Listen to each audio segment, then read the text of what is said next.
जाएं, हम सेशन शुरू करने जा रहे हैं. It is the inaugural of the AMRUT workshop, the urban development workshop that is going to be inaugurated.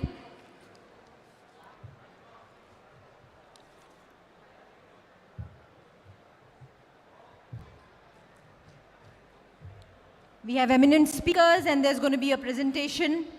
So I request all of you all, please be seated.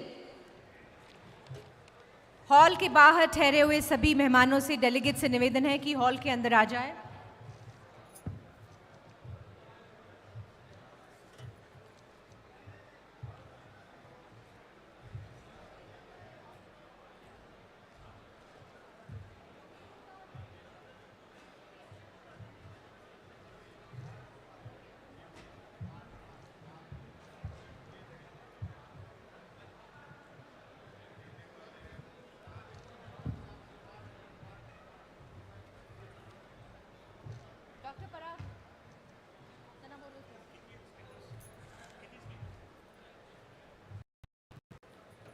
Just before we start, may I request members, Shri Komal Prasad ji to come forward and give an announcement.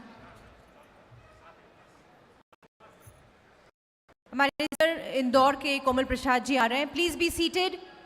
एक special announcement लेके आ रहे हैं and then we start. Thank you, Gayatri.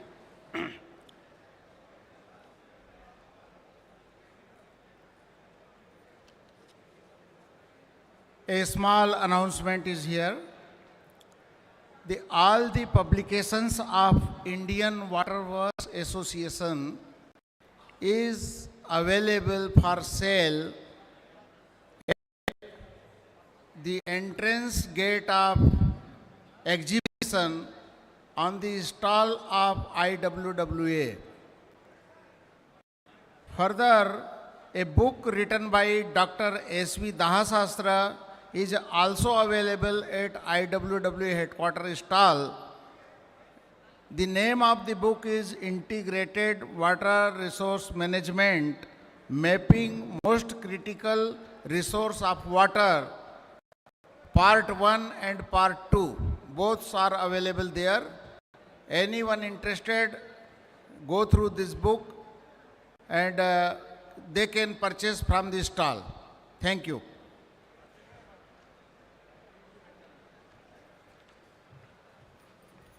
Thank you, Komal Prasad ji. So good afternoon. Once again, back to our second day of the 50th IVA Annual Convention being held here in Pune. This session is the inauguration of the AMRUT workshop. So at the outset, may I take the privilege in inviting our chief guest and the lead speaker, Dr. Dahasahastra, former Member Secretary, MJP Government of Maharashtra. Zordar taliyon se please welcome him on the dais.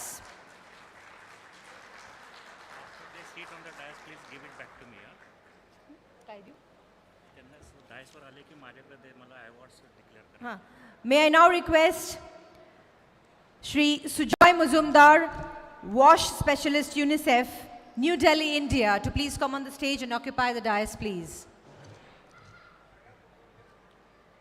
Shri Sujoy Muzumdar.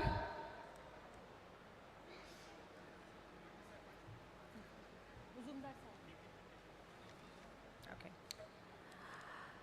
Our chairman of this IVA convention from the Pune Center, please put your hands together and welcome Shri S.B. Bhujbal sir, please, on stage.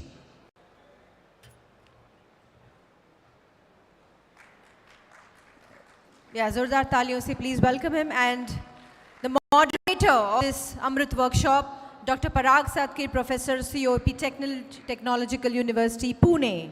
Zordar taliyon se please welcoming on the dais. Also, Shri Manohar Bhaskar Rao ji, President, Municipal Council, Malkapur, to please come on the dais, please.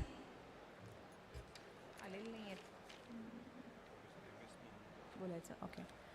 We also invite Professor M.S. Mohan Kumar, IISc Bangalore, an expert committee member, DST, to come and join the dais again and be our honorable chief guest for this evening. Zordar taliyon se please welcome Professor M.S. Mohan Kumar once again.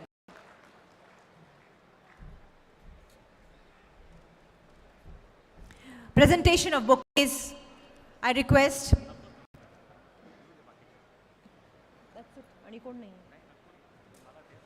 Okay. Now I request Dayanand sir to please proceed ahead with the proceedings. Thank you. Yesterday in inaugural session, as I said, it's a customary practice to give awards to the waterworks engineers and other eminent persons who have done excellent contribution to the sector. And due to the paucity of time yesterday of the chief guest and guest of honors, we couldn't give awards to all. So, however, this award ceremony will continue. We had first in inaugural session. Now we are distributing few more awards, and rest of the awards we will be giving in today's annual banquet during the evening. It will start at 7 o'clock. So now we are giving awards to few people, and till the time the persons from these sessions are arriving, I again request Dr. Sujay Mujumdar to be on the dais so that we can start the session. So now the award ceremony for this particular session. The first award is Lingaraja Das Memorial Shield. This trophy is a rolling trophy incorporating the logo of Iowa within the water drop. BP Acharya, IAS, the Managing Director of Hyderabad Metropolitan Water Sewerage Board, he had instituted this.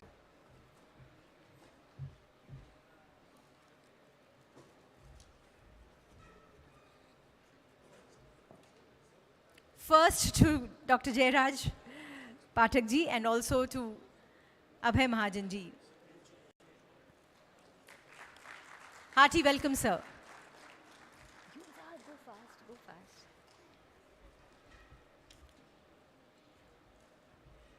Yes, to Abhay Mahajan ji.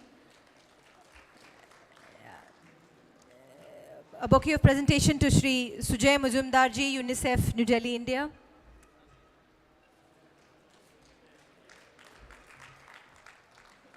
A bouquet presentation to Shri Dipender Kapoor ji.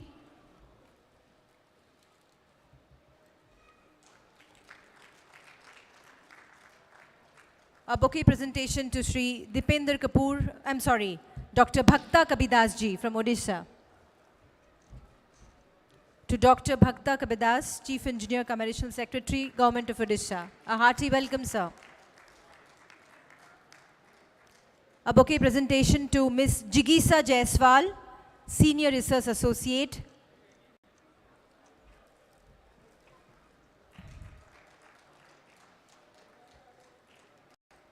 A bouquet presentation to Ms. Utkarsha Kavadi.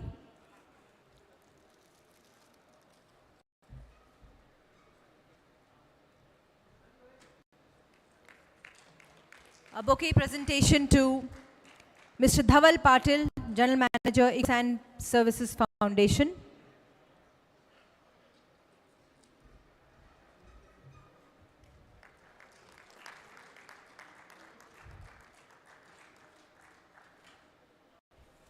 May I request Dr. D. Panse, Director, to please go ahead with the session proceedings.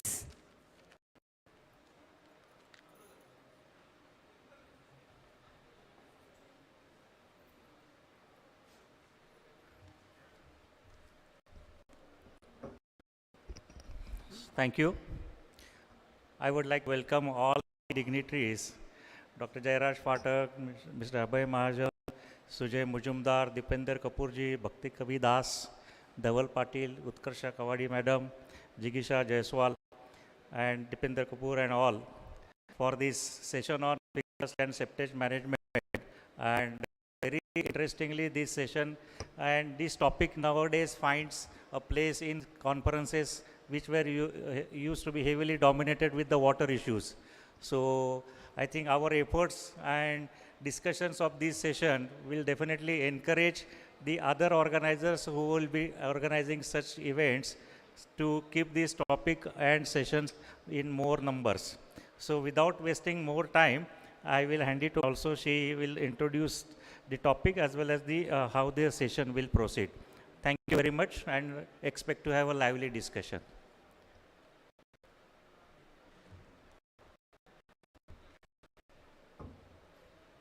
Thank you. Say.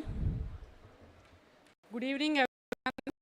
I would like to extend our warm welcome to the respected dignitaries and ladies and gentlemen, all the enthusiastic participants who are here at the 5 p.m. in the evening. And it's good to see that so many people, like Dr. Panse said, are interested to discuss FSSM as a topic today after we discussed water.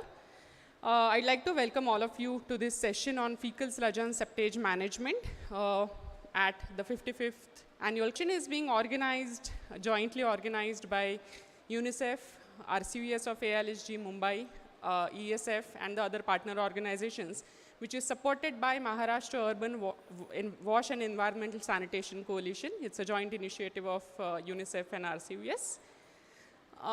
So as I understand, I think till now we discussed water and we are now moving towards discussions on FSSM. I can say that the whole attention to sanitation was given in the year 2014 with the launch of SBM. In the development context, the focus was shifted to sanitation with the launch of SBM urban-rural in 2014. Cities were marching towards becoming open defecation free, and it was realized that access to toilets is not sanitation. It's not only sanitation.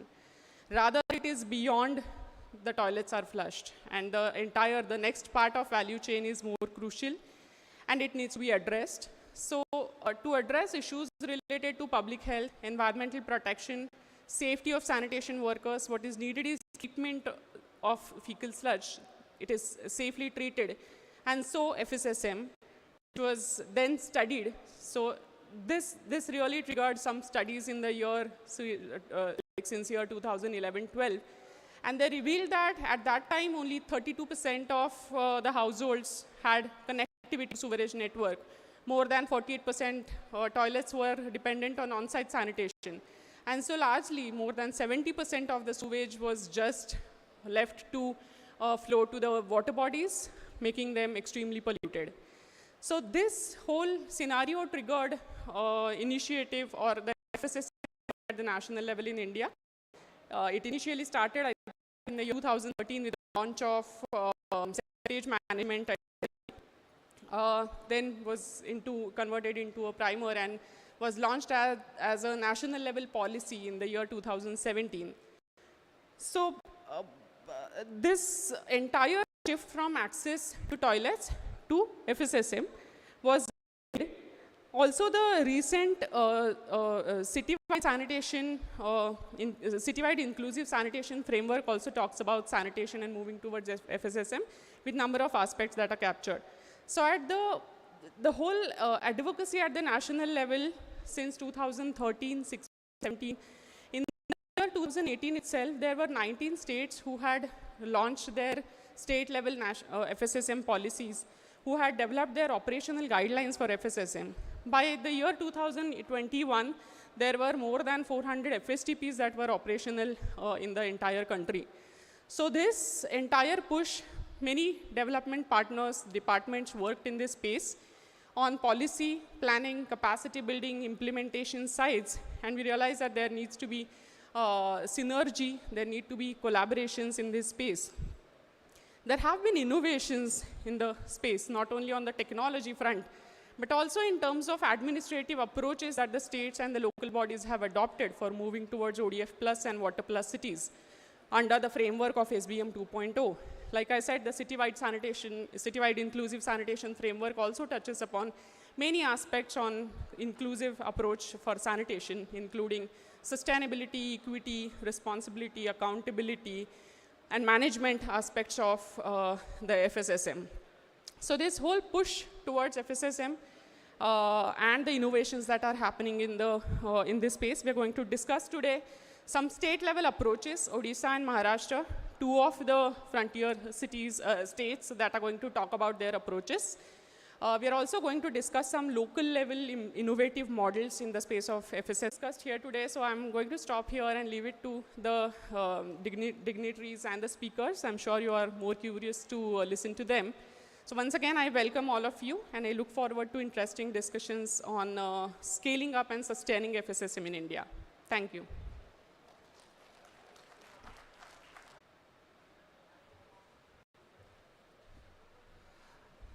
Thank you, Mrs. Utkarsha. As we rightly heard, that she is spearheading the Directorate, Secretariat of Maha Urban Wash Environmental Sanitation Coalition, and also she has an additional Executive Director of All India Institute of Local Self-Government.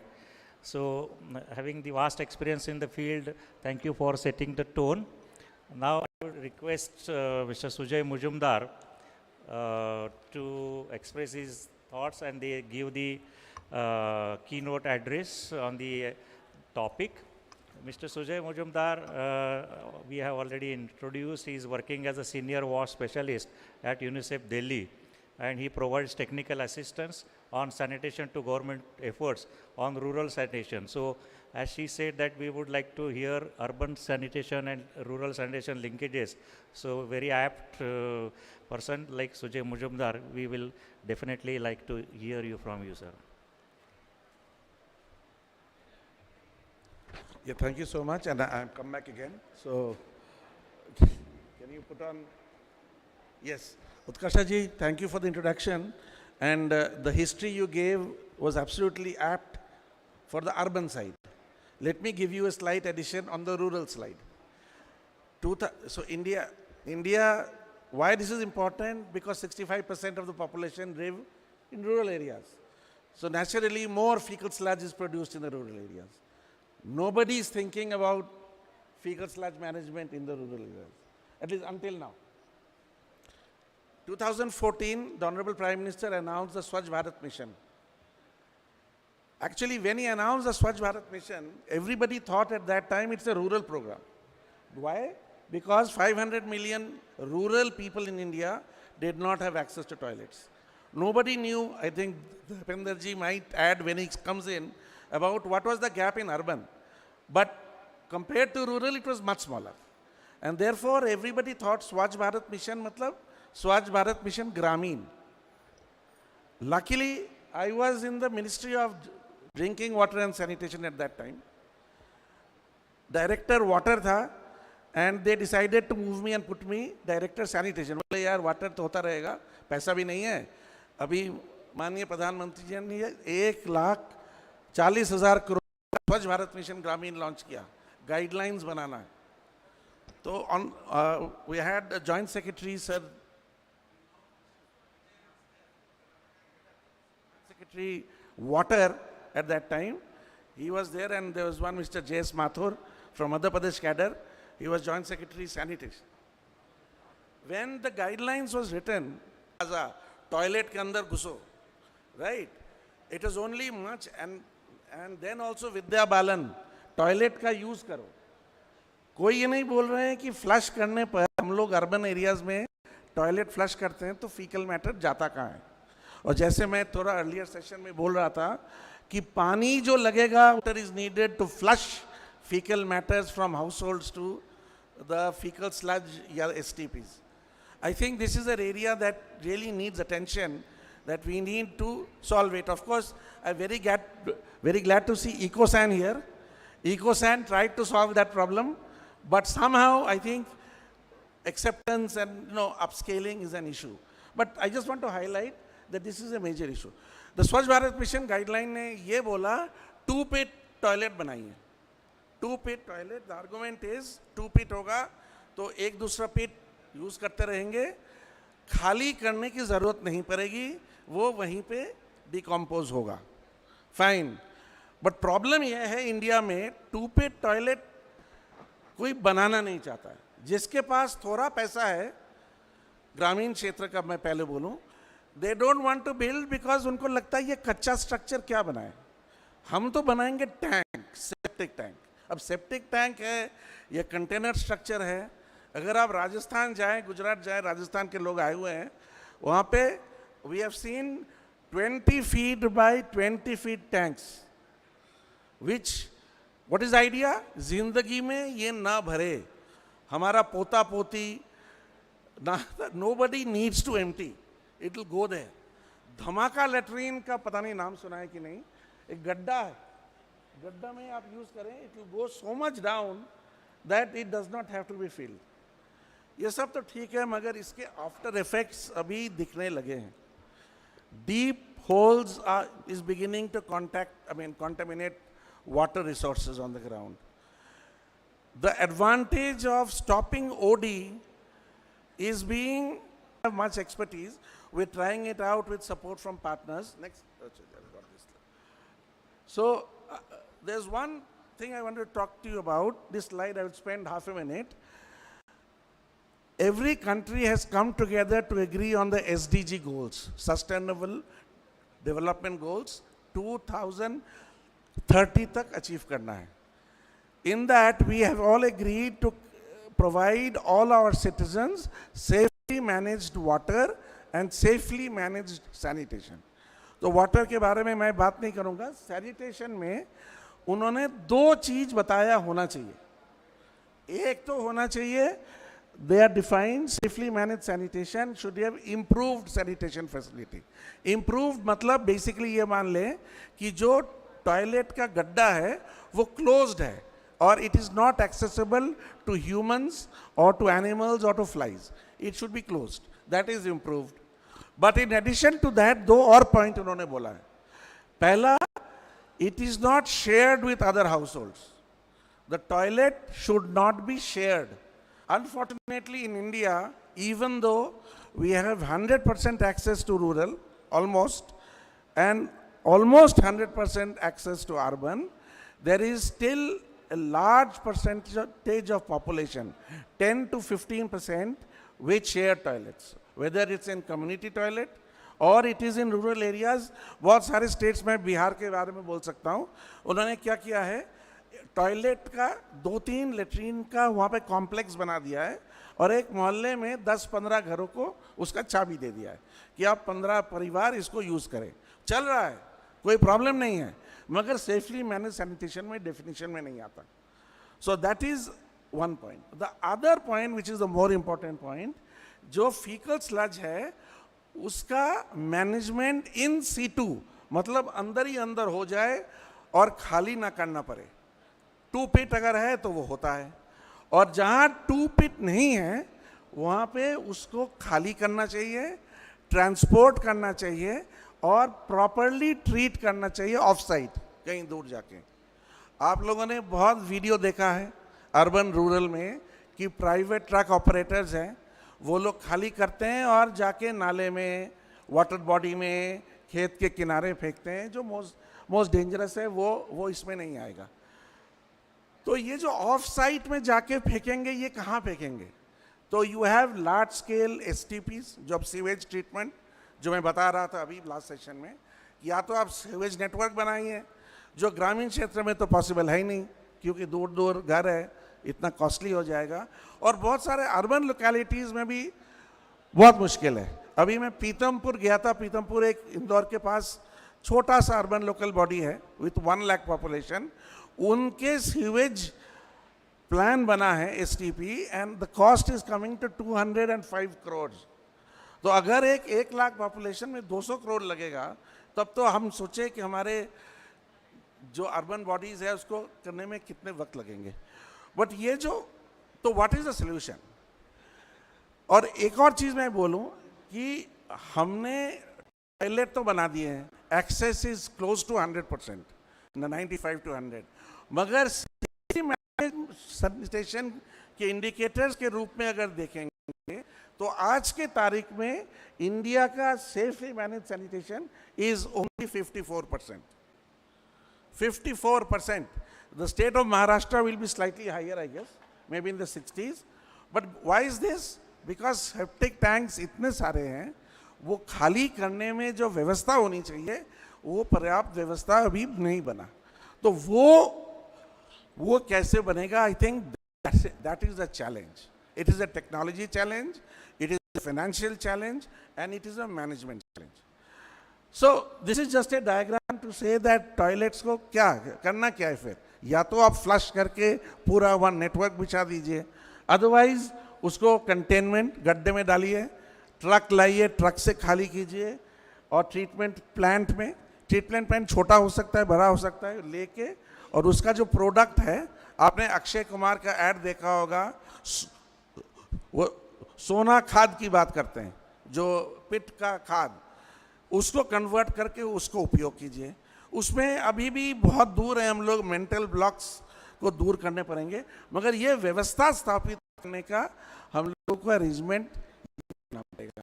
तो ये हमने अभी try किया है 4 states में, urban local bodies में। दीपेंद्र जी बैठे हैं, वो यूपी में भी कर रहे हैं काम इस पर, और वही प्लानिंग ये 8 यूएलबीज तो अभी और बढ़ गए हैं, 8 यूएलबीज को हैंड होल्ड करके उनके प्लान बनाना। और इस प्लान बनाने के लिए आपको ग्राउंड में सर्वे करने पड़ेंगे, कितने सेप्टिक टैंक है, कितने ट्विन पिट है, कहाँ ज़्यादा है, कहाँ खाली करना है, ट्रेनिंग है। और खाली कौन करेगा? उत्कर्षा जी को मालूम है, हम लोग काम कर रहे हैं। सैनिटेशन वर्कर्स बहुत निगलेक्टेड है इंडिया में। आप देख रहे हैं अर्बन बॉडीज़ में सैनिटेशन वर्कर्स गड्ढे में एक साफ करने के लिए घुसते हैं पाइप में और वहाँ हादसा हो जाता है। ऑफ प्रॉब्लम्स रूरल एरियाज में तो सैनिटेशन वर्कर के बारे में किसने सोचा ही नहीं है। तो बहुत सारे इसमें काम करना बचा है। तो इसमें चारों स्टेट में स्टेट पॉलिसी, प्रोटोकॉल, डीपीआर बनाना, जो मैडम बता रही थी, city wide inclusive sanitation plan बनाना, फिर capacity building, technology, getting in companies to come and build. There are many kind of technologies. Technologies की प्रॉब्लम नहीं है, प्रॉब्लम है कि रिसोर्सेज कहाँ से आएंगे और मैनेजमेंट कैसे होगा। क्या अर्बन लोकल बॉडीज प्रिपेयर्ड है? इसके काम करना है। काम लोगों ने communication, one of the main issues we are feeling, this is not so much an engineering problem, it is a capacity and communication problem. Public को बताना है, कोई पब्लिक ये सोचता है मेरा गड्ढा भरेगा तो देखेंगे, नहीं तो हम क्या करें, क्यों चिंता करें। तो that is something we have to speak about. Then capacity building, काफ़ी स्टेट्स में अच्छे काम हुए हैं। अभी हम लोग उड़ीसा की बात सुनेंगे, उड़ीसा, महाराष्ट्र, हम वाई सिन्नर की बात कर रहे हैं। अर्बन बॉडीज़ में बहुत अच्छा काम हुआ है, और भी स्टेट्स में है। Exposure visits, training, capacity building, orientation, ULB के जो इलेक्टेड लोग हैं, मेंबर्स हैं, उनको ओरिएंट करना, और ग्राम पंचायत मेंबर्स करना कि ये प्रॉब्लम आपके, this is a time bomb, ये आपको देखना पड़ेगा, नहीं तो ये बाद में प्रॉब्लम करेगी। पार्टनर्स हैं, हम साथ कर रहे हैं।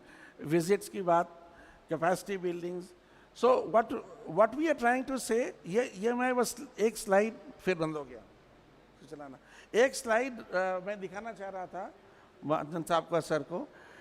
Every UL body should quickly prepare a sheet flow diagram, carrying out a field survey कि उनका fecal matter जा कहाँ रहा है। क्या वो पिट में ही कन्फाइन हो रहा है, then fine। अगर वो निकल रहा है, कहाँ फेंके जा रहे हैं, ट्रीट होके फेंक रहे हैं, तो जो डायग्राम थोड़ा दिख रहा था वो शीट फ्लो डायग्राम हो जाए तो आप देखेंगे कि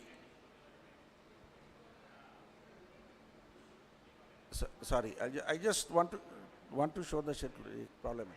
तो शीट फ्लो डायग्राम में रेड पोर्शन होता है वो जो अनमैनेज्ड है, ये नॉट प्रॉपर्ली मैनेज्ड है, और ग्रीन। तो अगर आप यूएलबी के साथ बैठे हैं और बताएं कि देखिए आपका पूरा लाल लाल दिख रहा है, 100 में से 80% आपके प्रॉपर्ली मैनेज नहीं है, उसको ग्रीन में कन्वर्ट करने के लिए एक fecal sludge management plan. So these are not very big efforts, but if they see that it is visually clear to them that भाई हमको काफ़ी काम करना है, यही है। तो ये 2 शीट फ्लो डायग्राम है। आसाम का एक गांव, एक अर्बन बॉडी गोलपारा, और छत्तीसगढ़ में एक अर्बन लोकल बॉडी की। You will see that in Goalpara, because there is no management, कौन खाली कर रहा है, कहाँ फेंक रहा है, कोई आइडिया नहीं है। तो majority 85%, 90% is all red, going God knows where, water bodies. In Chhattisgarh they have done a much better work, they have build a small FSSM plant, trenching कर दिया जहाँ पे गांव के बाहर जगह थी, properly structured trench, and the fecal sludge is taken and placed in the trench and closed. That also is fecal sludge management. So proper, what is possible, there are other methods, drying beds, planted drying beds, but so if this is seen, people see how it changes. This should ideally be made, Mahajanji, for every panchayat. It's not very difficult, every panchayat, every ULB, so that they get to know how they are changing. So this is just I wanted to say, to raise issues with you. Thank you, and looking forward to the discussion.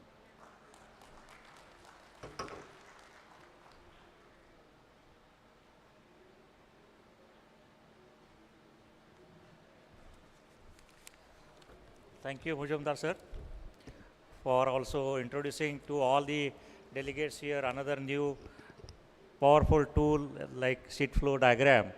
So this is really a wonderful tool which gives us the idea where are we in terms of handling this sludge matter.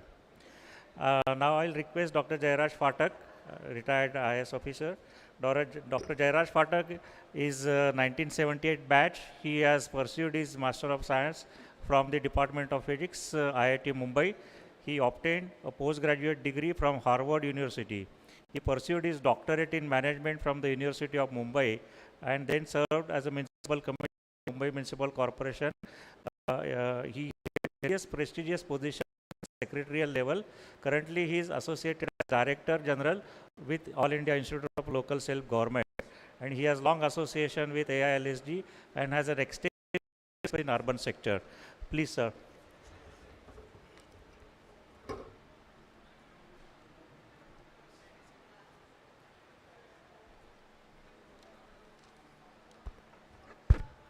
Dignitaries on the dais, ladies and gentlemen. I speak here in my capacity as Director General, All India Institute of Local Self-Government. We are an association of municipalities. Now we have 42 cities with a catch. Only in Maharashtra, Gujarat and Madhya Pradesh, the water supply and sewerage, that is bulk water, distribution and linked activity of sewerage is fully with municipal corporations. In fact, BMC Commissioner 15 years back, I found that perhaps the largest sector on which the municipal corporation spends the money is water supply and sewerage. About 18% of the budget is spent on water supply and sewerage. As you are all aware, water is perhaps the most sensitive subject or sensitive object provided by the state sector. In fact, when I joined in BMC, I thought that the worst engineers don't go must be the sewerage department, because sewerage is dirty water, while water supply must be relatively sought after posting. But I started doing postings of engineers by taking their choices and related to their merit. I found that nobody wanted to go to water supply, because in water supply, if for not even a fault of yours, if water supply stops, there is a chance of getting beaten up by the citizens. While if sewerage fails, citizens are very unlikely to come and beat you up, because in any case only 10% sewage in India is treated. So maybe there will be some dirtiness, but it will not be, physical harm will not come to you, which can come in water supply, and now to some extent it can come in electricity also. If electricity goes, chances are the engineer of the distribution company will be beaten up by the local population. So, as I said, Maharashtra, Gujarat and Madhya Pradesh, bulk water, the municipal corporations or even the municipal create, they distribute, and sewerage or septage is again with municipalities. Other states it is not so. I found that in Visakhapatnam in Andhra Pradesh and Guwahati in Assam, the water bill which comes to the citizen is by the municipal body. But municipal body buys water from the environmental engineering department of the state or Jal Nigam, as the case may be. So only distribution and billing is with them. In most of the metro cities outside Maharashtra, Gujarat, that other than Mumbai, Ahmedabad and Pune, all other mega cities, there are separate metro water supply and sewerage boards. Again in Maharashtra, only even means Maharashtra is arguably the most urbanized state, number of population means size of population wise, although not proportionate proportion of urban population to total, but only among municipal corporations, only 50% corporations have got sewered. 10% of municipal councils have got sewered. So naturally, everybody else has to rely on the septage management. Septic tanks are there. The flushed water of the toilet will go to septic tank. I found in my recent visit to Guwahati that even Guwahati is not sewered.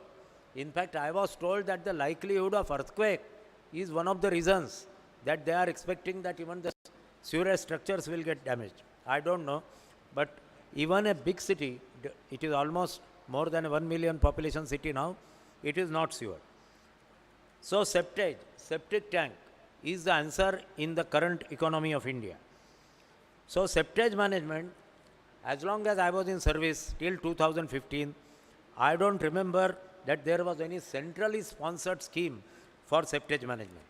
JNNURM as well as IDSMT mostly supported water supply and sewerage for the urban bodies. So it is only in the last 10 years that septage management has become very important, and the government centrally has recognized the need of fecal sludge and septage management. Human excreta can be carrier of numerous diseases. So proper disposal is very much linked to health. Again, fecal sludge septage management will be very important for infant mortality, for life expectancy, and effectively the human development index on which we rate our country vis-a-vis the other countries in the world. Even in the sustainable development goals, 3 goals are directly related to number 3, good health and well-being, and number 6, clean water and sanitation. Because if septage and sewerage get mixed up in water, which sometimes happens in Mumbai city, whenever it is very heavy rainfall, the chances are if the sewage is not pumped out in the sea, although it is much lower than the water lines, then there is a danger of it getting mixed up with water, which can cause serious health hazards. So I am very happy that a special session has been given for fecal sludge and septage management. I will of course do the entire session, and I thank the organizers for having invited me here. Thank you.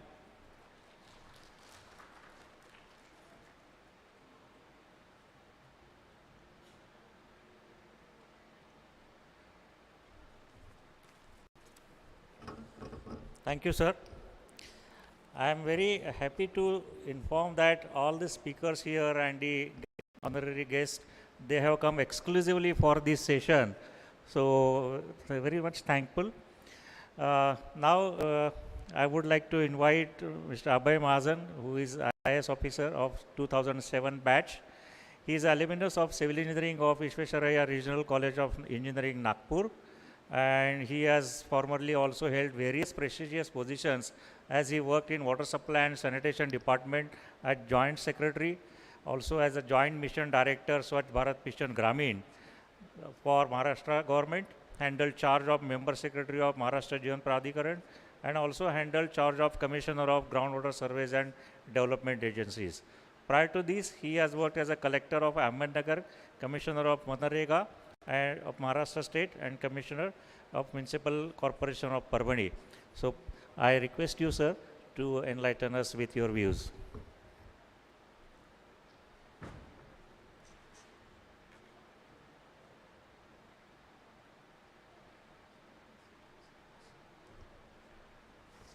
Thank you, sir.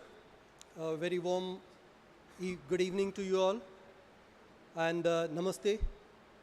With my special regards to the dignitaries on the stage, all attendees, colleagues, all persons involved in this very important aspect of our lives. This particular session of FSM probably is one of the first times when we've started concentrating on something which is so much of importance. FSM, as Sujayji was saying, came into limelight when we completed one of the tasks, when we completed ODF, and then we realized, yes, there is a bigger problem at hand which needs to be addressed quickly. And this problem of overflowing pits, as someone described, was a very important one. In Maharashtra, if you recollect, we had a baseline and we were very high up on the charts when we had completed a lot of our toilets under the guidance of then Shri Patil. Then we had not concentrated on FSM and we had completed a lot of toilets with object of getting people into the toilet. And that time also, when we completed toilets, single pit toilets were the predominant constructed toilets. Wherever people were residing close to the peri-urban areas or who were, more of well-to-do families, they went for the septic tank toilets, thinking it was a better option. No one had given a thought as to how the fecal matter was going to be treated. When we completed our ODF and started on the second stage of our ODF plus status, we had one task to do, and that task was the second verification of ODF. This was an opportunity we took into our hands, and what we did is, while verifying the ODF, while going door to door, we also added 2, 3, 4 aspects which were important for our septic tank treatment, or the fecal matter treatment. And these aspects were, what were the type of toilets these people were using, how big they thought their size was, when they had last cleaned it, and what was the method of cleaning it, whom did they depend on.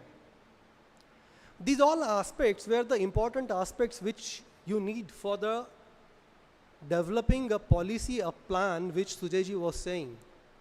You cannot have a septic or fecal plan unless and until you know what type of toilets people are using and how you treat them. So we collected this information, and when we of course used an app for that, so that the ground level information was coming directly up to us. And the result was surprising. Nearly 35% of our toilets were single pit toilets.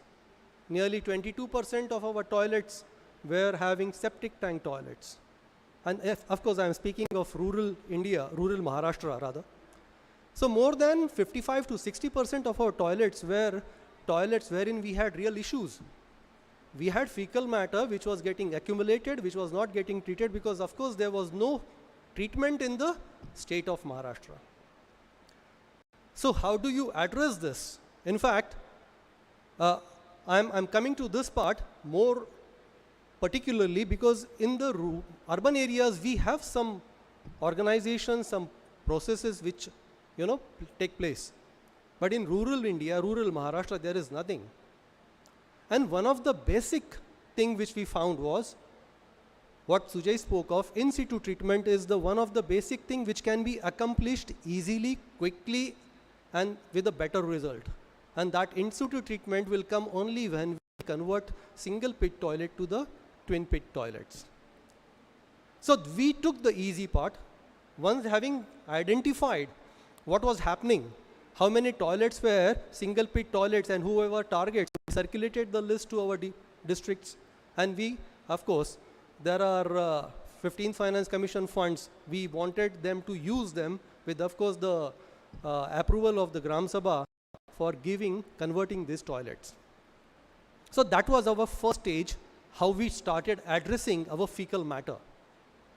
The second stage was when people have converted this, but still there is septic tank, there is toilets where people cannot convert it from 1 pit to 2 pit for the sake of space availability or multiple problems.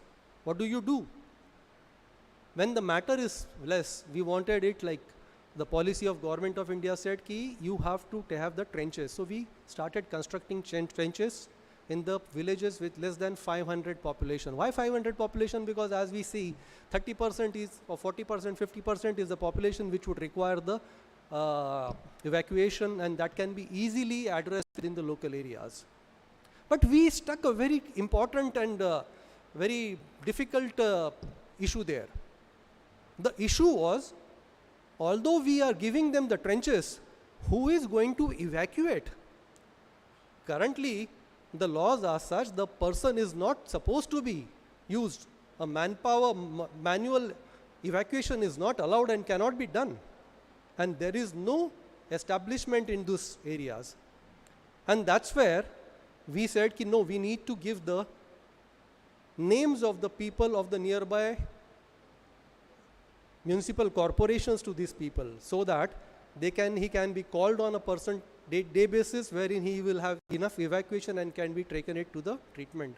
And that's where we came up with the idea, why not use the facilities of municipal corporations? So that was our third stage, wherein we said the villages near to the municipal corporations can easily use the facilities of the municipal corporations. And we had very good support from All India Institute of Local Self-Governments, Utkarsha ji and their team. We all sat together. There was a big analysis which we went through. We mapped these villages to the local government areas. We took their capacities and how much we can deploy. So that was our third state wherein we started working.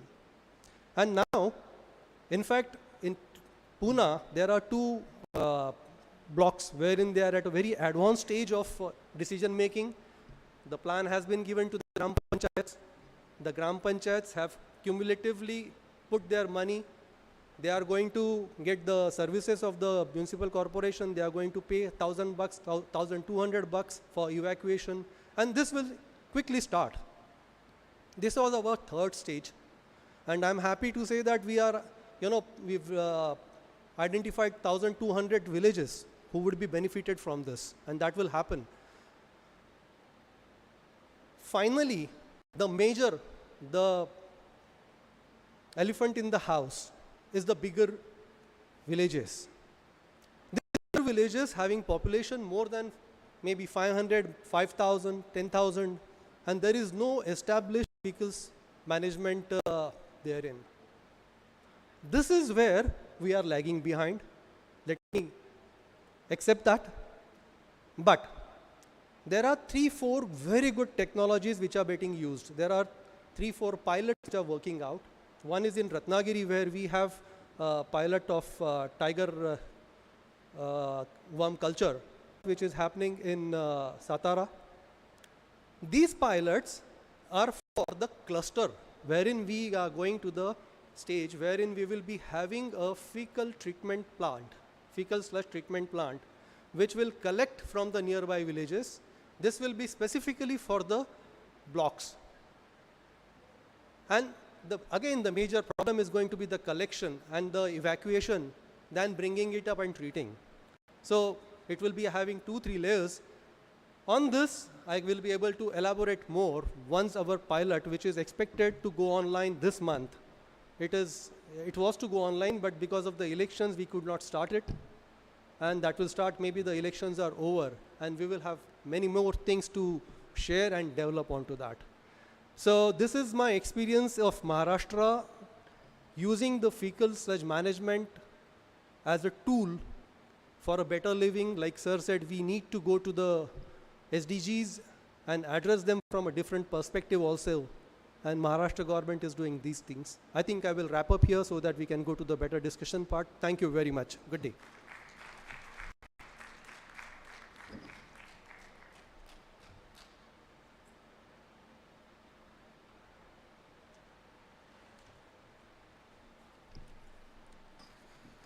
Thank you, Mahajan sir. We heard the experts talk. Now we will be having the excellent presentations from different persons who have come. Now first is scaling up of FSSM in India by Mr. Dipender Kapoor. He is Director Program at Center for Science and Environment, a senior development and WASH expert. He has worked previously with the national government, with international and national development agencies, including WaterAid, CARE, Oxfam, Water Supply Sanitation Collaborative Council, NIU and all. And has led research and advocacy initiative. He has long experience. One of my best friends. So thank you, Dipender ji.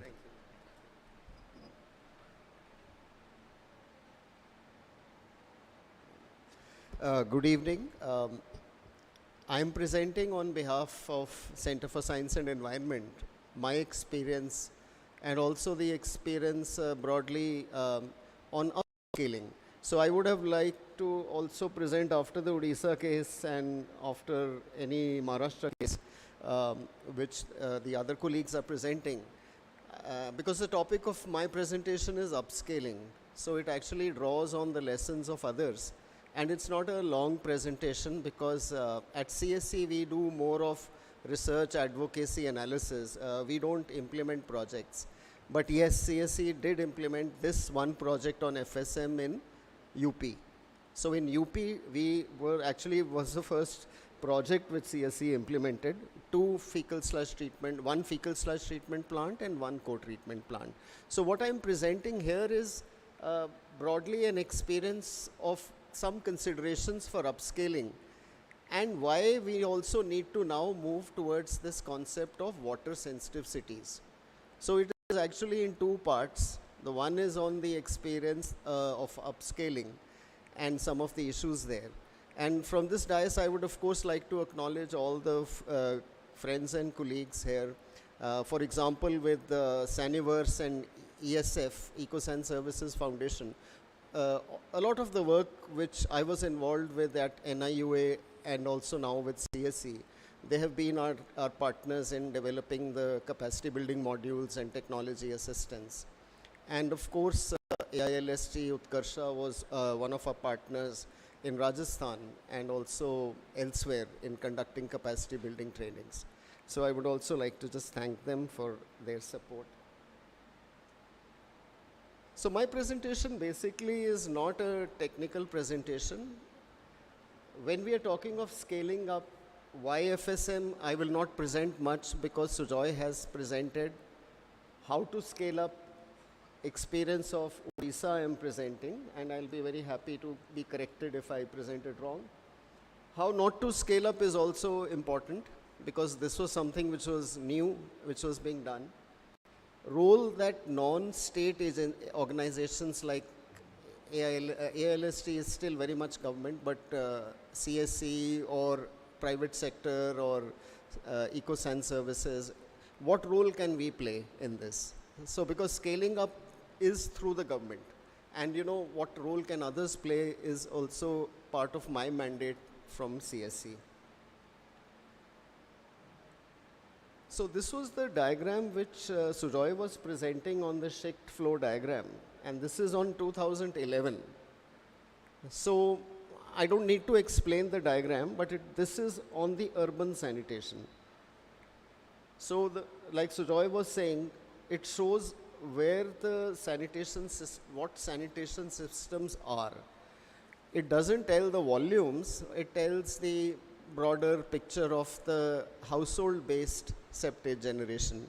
So here if you see, in 2011, 81% of the septage was not being treated.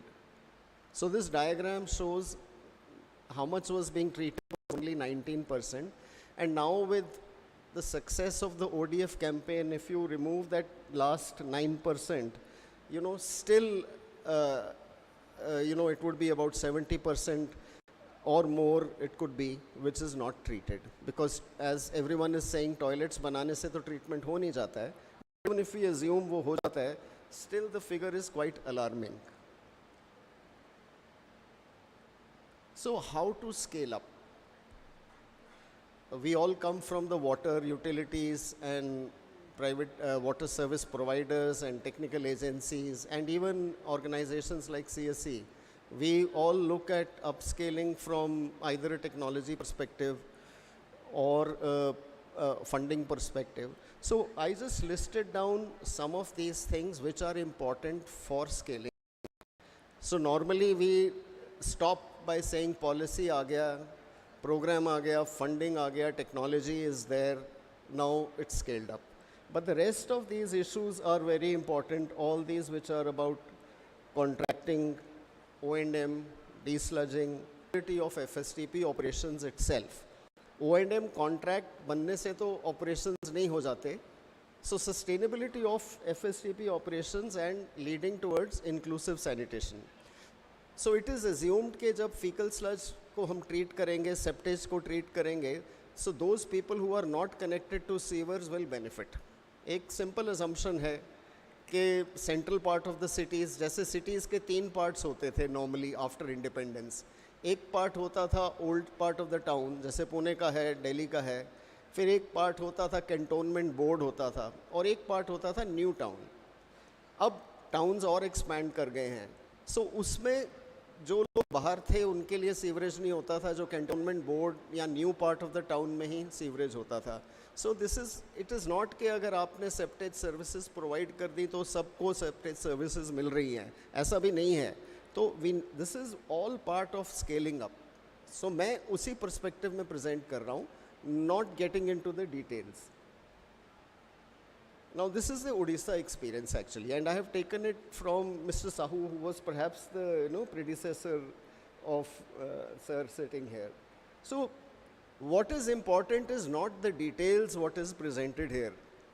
And if you see what is presented here is a very conscious decision which Odisha government took in not only deciding कि हमें FSM करना है, but कैसे करना है, क्या करना है. So all these decisions are very important. So the fact is that there was something in writing, there was a process, and it was documented and followed through and implemented. So this is the point which I am trying to drive here. So for example, it is very honestly saying that we didn't know, we were relying on others' experience. This was the first time technical aspects were being finalized. Several organizations and professionals were requested. One premier, organization, IIT, helped us.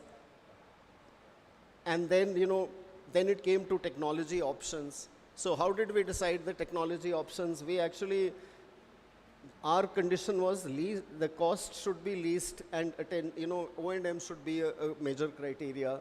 Technology which attracts least possible attention. I mean, something which doesn't require, it's not mechanized. So all these points which they have mentioned was in a way, I have seen in my last 7-8 years as the long CV which Panseji was outlining. In 2015, I had joined in the PMU of the Swachh Bharat mission through KPMG at that time. And that was the time when all these interventions were being, the SM guideline had come, and all the FSM work was going on. So different states were taking up different positions, and everybody was trying new things, and it was nobody's fault because this is a new subject. So everyone was trying differently. Each, Tamil Nadu, for example, which is not represented here, they came up with a state strategy. कितने towns को वो को-ट्रीटमेंट से जोड़ेंगे, कितने towns को वो FSTP से जोड़ेंगे, कितने टाउन्स को वो क्लस्टर में काम करेंगे. So different states and national state governments had their own not just policies but also implementation strategies, and Odisha took their own implementation strategy based on that. So then it comes to freezing of technology. So all I'm showing here is the kind of thinking and the kind of open process which went in Odisha, which resulted in the large success which we see Odisha has today, which other states and other cities are still grappling with. कौन सी technology लगाएं, क्या करें, उसका operation and maintenance को कैसे handle करना है, उसके reuse को क्या करना है. So all these were actually very well addressed in the way they approached. Now, this is my commentary on how not to scale up. The first thing we do in fecal sludge या septage management is कि treat कितना करना है. Water supply में it is easy. आप 135 LPCD से calculate कर लेते हैं supply. Sanitation and septage में this is very difficult. And as Sujoy was saying, कईयों का 20 फुट का टॉयलेट है, कईयों का 1 फुट का भी टॉयलेट है. बिहार में हमने देखा कुछ टाउन्स में 2-2, 3-3, 3x3 फीट के भी हैं septic tanks. So you have to actually estimate the sludge which requires treatment, and sometimes people jump into this thing, whether it should be scheduled desludging, should be demand desludging. ये कुछ terms हैं which we can't get into the detail, but the whole thing is how do you organize desludging. So if you jump wrongly on this point, your program can fail. अगर आप schedule desludging में चले गए और वहाँ पे demand ही नहीं है, आपका schedule भी fail हो जाएगा. Second point I wanted to highlight was this treatment system selection. Now, treatment system selection में in the government system we go for standardization. एक स्टैंडर्ड ले आएँ एंड फिर हम उसको इम्प्लीमेंट करेंगे तो वो हमारे लिए आसान होगा. And you know engineers at small ULB में तो इंजीनियर्स ही बहुत कम होते हैं. So and specially in north India. So उनको एक टेक्नोलॉजी एक डिज़ाइन दे दो and you know then the work is over. So ये एक प्रॉब्लम भी है और एक सोल्यूशन भी है. For example, again, if you take the case of Odisha, they came up with one technology and one type of a solution, which they successfully implemented. But many other states took up a one technology or 2-3 technologies, कई बारी वो option देते थे, but वो चला नहीं, क्योंकि वो उनके context में सही नहीं था. So at NIUA, we also had a program in Uttarakhand. So one of my first questions to Dhaval was, कि यहाँ पे टेक्नोलॉजी कौन सी लगाएं. Uttarakhand being a hilly state, we cannot go for what is there in Devanahalli और what is there in dry areas. So but when you talk to technology people, they would tell us technologies तो सभी work करती हैं, it's just how you manage them. So we were not getting this answer कि हमें कौन सा technology option would work in a hilly state जहाँ पे क्लाइमेट भी डिफरेंट है. So we went in for a mix of mechanical and natural. तो ये आपको डिसाइड करना पड़ेगा. अदरवाइज आप एक बड़े स्टेट में वन टेक्नोलॉजी फिट कर देंगे जहाँ कॉन्टेक्स्ट डिफरेंट है. फॉर्चुनेटली उड़ीसा में वो कॉन्टेक्स्ट डिफरेंट नहीं है, पर अगर आपने एक स्टेट में डिफरेंट कॉन्टेक्स्ट के लिए एक टेक्नोलॉजी या दो कर दी तो उसके फेलियर के चांसेस ज़्यादा हैं. एंड ये cases I will not get into UP. जी आप एक साइज़ का प्लांट फॉर एंड वो भी you know different open tenders, different technologies. Similarly if you look at Andhra Pradesh experience, Andhra Pradesh went in with a contracting model, which is the last point here. So this is also important. आप contracting model में कैसे जाते हैं. आंध्र प्रदेश को लगा कि हम we are very business savvy, so we will make clusters of FSTPs. तो उन्होंने cluster package A, package B, package C, they made about 7-8 packages of 10 FSTPs, 15 FSTPs and वो अवॉर्ड कर दिए. And there was a major challenge in their HAM model because they borrowed again the HAM model from the septage sector. Role of non state actors का है तो this is where the CSC approach is there.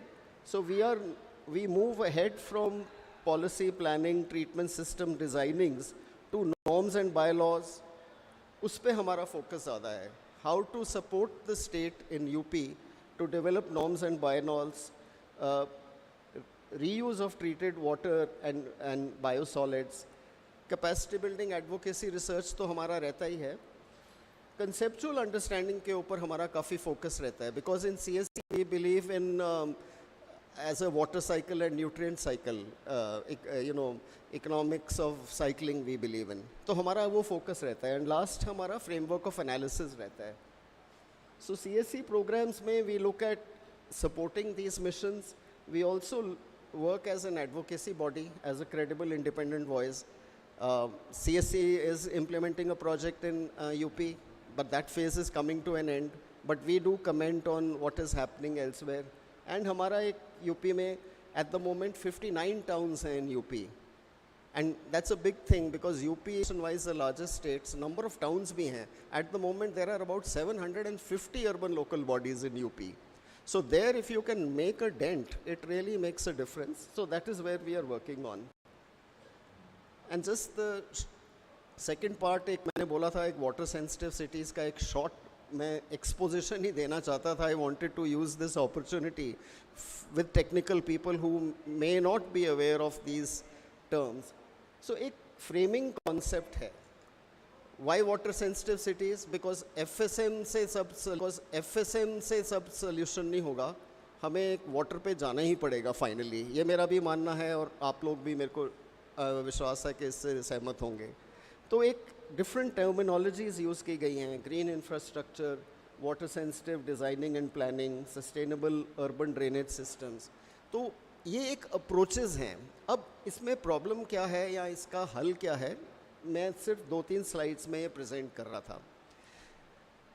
Australia, Europe, वहाँ से ये concepts आए हैं जहाँ बोला गया है कि we should move towards a water sensitive cities approach. अब ये वाटर सेंसिटिव सिटीज़ अप्रोच है क्या? वो कहते हैं कि पहले हमने वाटर सप्लाई पे फोकस किया, फिर हम सीवरेज पे आए, फिर हम ड्रेनेज पे आए, अब हमें आगे इसको ले जाना चाहिए। तो एक ये कॉन्सेप्ट ग्लोबल नॉर्थ से आया, जैसे हम कहते हैं, वेयर दे आर लुकिंग कि हम अपने वाटर को और सिटीज़ को कैसे बेटर मैनेज करें, फ्लडिंग के लिए हो, रिचार्ज के लिए हो, एक ब्रॉड कॉन्सेप्ट है। और उसी में ये जो पहले वाली स्लाइड में मैंने पॉइंट्स रखे थे, सो एक ब्रॉड अप्रोच है, इससे कोई डिसएग्री नहीं करेगा कि वाटर को बेटर मैनेज करना चाहिए, बट इसके अंदर चैलेंज क्या है वो मैं रखना चाहता था। अब चैलेंज ये नीचे है, तो एक वेस्टर्न मॉडल है जो सोचता है कि जो डेवलपिंग कंट्रीज़ हैं वो सीधी जंप कर सकती हैं from water supply city to a water sensitive city, so make our cities more water sensitive. Now, I don't understand, and I don't think in India, where we have a very different context, we can actually go with this kind of a logic.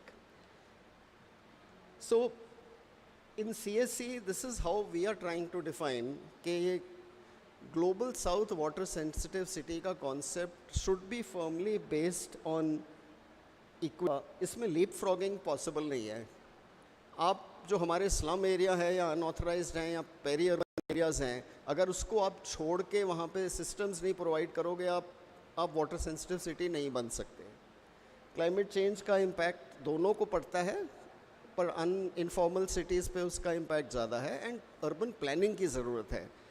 And I am in NIUA, all my colleagues were urban planners and architects. I am not an urban planner, but I learnt a lot in my association with urban planners, and AILST is full of urban planners and architects. So I think this is very important for all organizations, not just for CSC to get into. And I am not getting into the details of what is said, because it's a, and this is just a brief on CSC.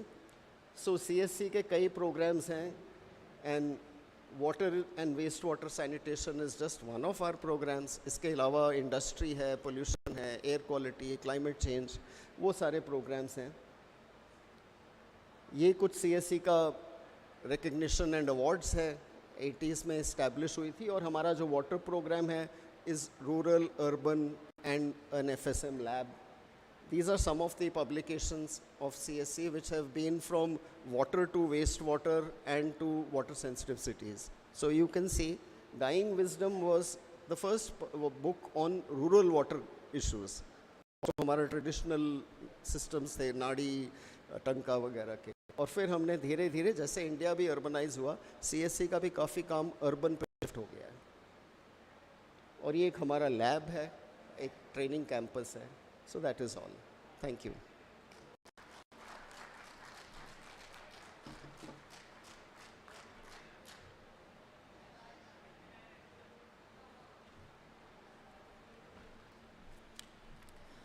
Thank you, Dipender ji, for introducing us with this water sensitive city concept. Now we have experiences from Odisha. Dr. Bhakta Kavi Das, Chief Engineer cum Additional Secretary, Housing and Urban Development Department, Government of Odisha. And he would be presenting us with this Odisha's holistic approach to address sanitation challenges. Bhakta Kavi Das is presently working as Chief Engineer and Additional Secretary in Housing and Urban Development Department, Government of Odisha, Bhubaneswar. He is a public health engineer and has already rendered 37 years of government engineering services. Graduated in civil engineering from Bangalore University and completed his master's in environmental engineering, IIT Kharagpur. Subsequently did his PhD as well from IIT Kharagpur. I request, sir, please give your experiences in Odisha.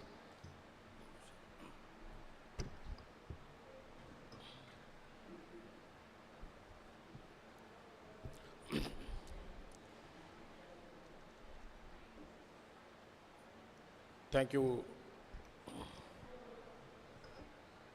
respected Panse, Dr. Panse, the President of the session today, and respected Pathak sir, respected Mahajan sir,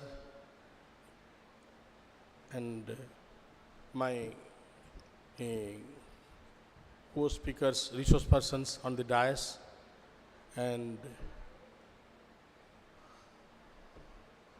our your members, brothers and sisters. It's in fact a privilege for me to be here and put forth before you all the success journey of Odisha government in terms of FSSM fecal sludge management. As you see, we envisaged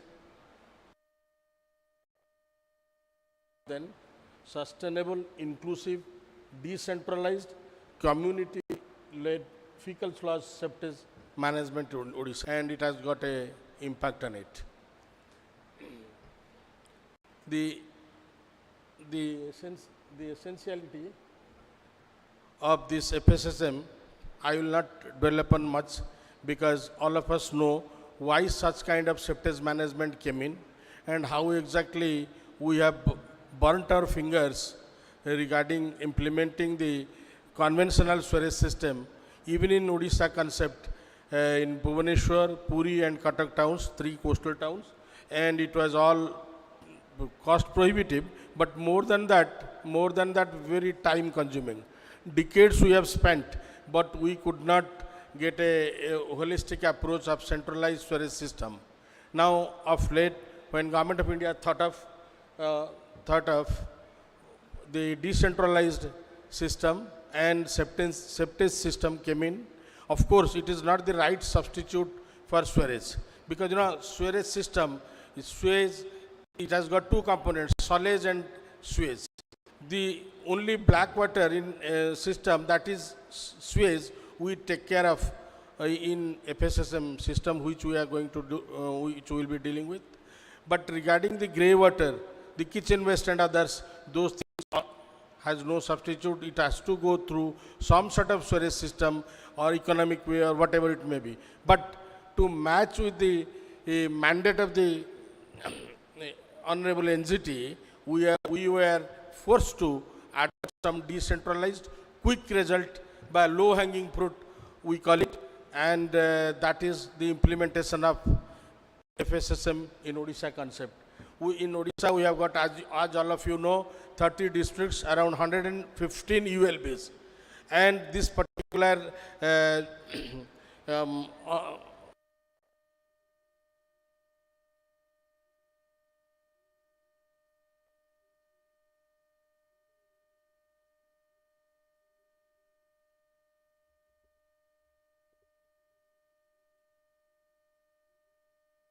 in India.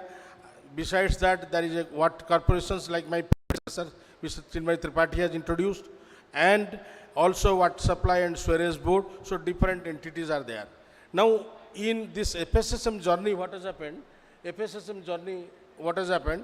Now, the Odisha Water Supply Storage Board was given the authority to give the technical support, and all the septic treatment plants were mandated to be executed through respective ULBs, and they have started. Now the challenges here, why such system, which we have already told you, the absence of underground sewage system, absence of fecal sludge treatment facilities, open defecation, indiscriminate disposal of fecal sludge, as everybody, contamination of groundwater and thereof, absence of FSM regulations and enforcement, and lack of public awareness. These points, those were being candidly adjusted and addressed in subsequent way. Now, as usually in our water supply sector, as Odisha is one of the front runners in water supply system by introducing drink from tap system supported by 24/7 water supply. Similarly, also in FSSM fecal sludge management system, we claim to be one of the front runners, which I'll submit before you.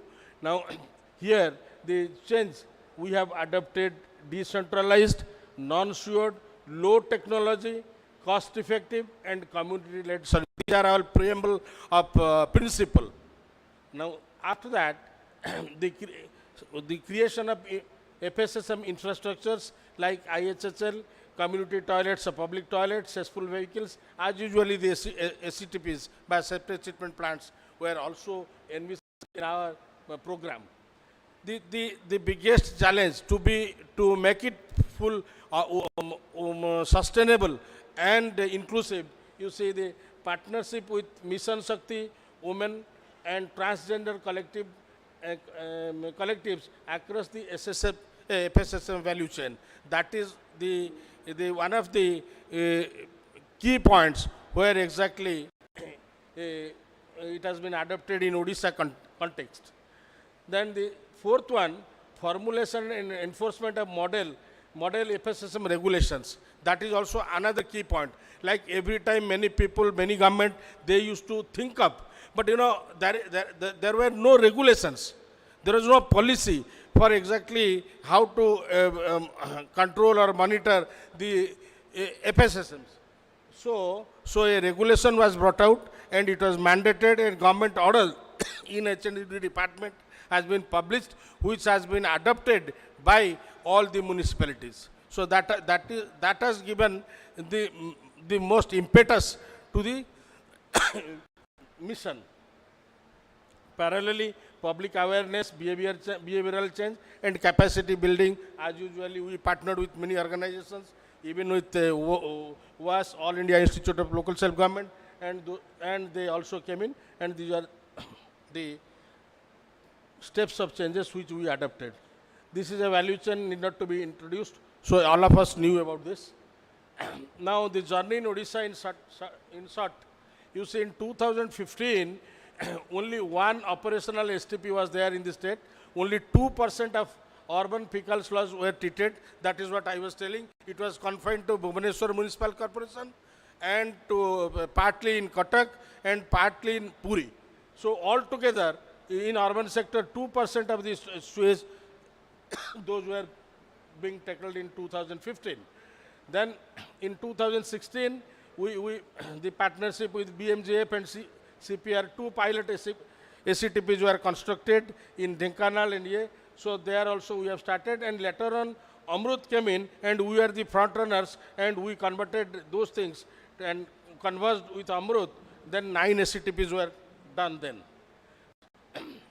Subsequently, we felt the deficiency where exactly it could not be taken forward. Now the regulations and institutional strengthening sanitation policy in the state, those things were formulated in 2017. And if you see by 2022, out of 115 ULBs, we have completed 100 SCTPs. 94% of our urban local bodies, they are all covered with this septic management, full-fledged, and maybe within a month we will achieve the 100% coverage of FSTP. This is our journey in Odisha context. Now, how it has happened? I'll tell you, doing such a thing is not so easy. You can do some engineering construction, and then whether it is being operated properly or proper technologies have been adopted, a sustainable model has been developed or not, that was the real challenge. And that time,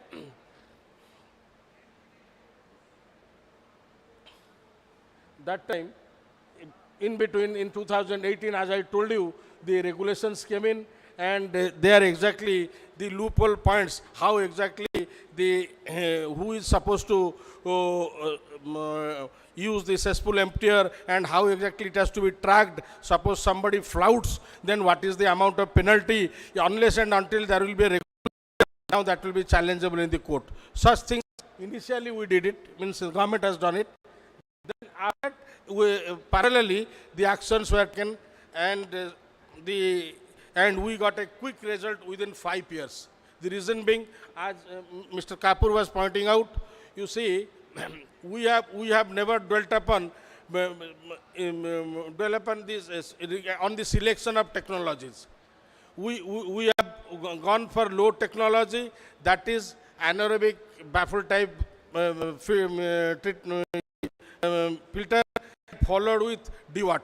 So that is the least expensive that we have adopted, and we took a challenge, and we have done a typical modular plans through our OWSS engineers. They have done the typical plan for 10 KLD, 20 KLD capacity, up to 70 KLD capacity.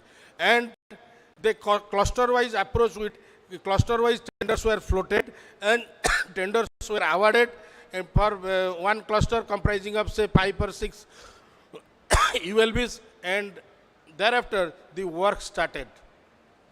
They were being given support, technical support and monitoring from Odisha Water Supply Board, but the financial billing and everything were done through ULBs. ULBs were placed with funds, and they used to disburse, and they used to clear the dues of the contractor, and ultimately once it is being certified by the physically it is completed, then it will be handed over to respective ULBs to be managed by the SSG groups. You know, operation maintenance should also be list and less technology oriented. So that is why the first model, you see, we are the first state to employ transgenders. The transgender communities were also given some employment, and they were also employed. They have been employed in in such kind of SCTPs, calling as Swachha Sathis there.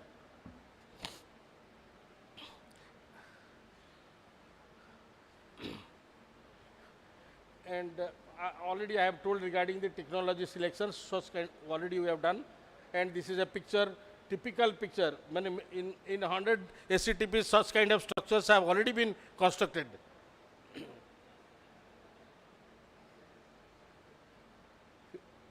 This is the process in which we used to have settling thickening tank. After that, it goes to anaerobic baffle reactor. Then finally it comes to the planted gravel filter, and finally it reaches to the polishing pond, and this is how the entire treatment system, so simple.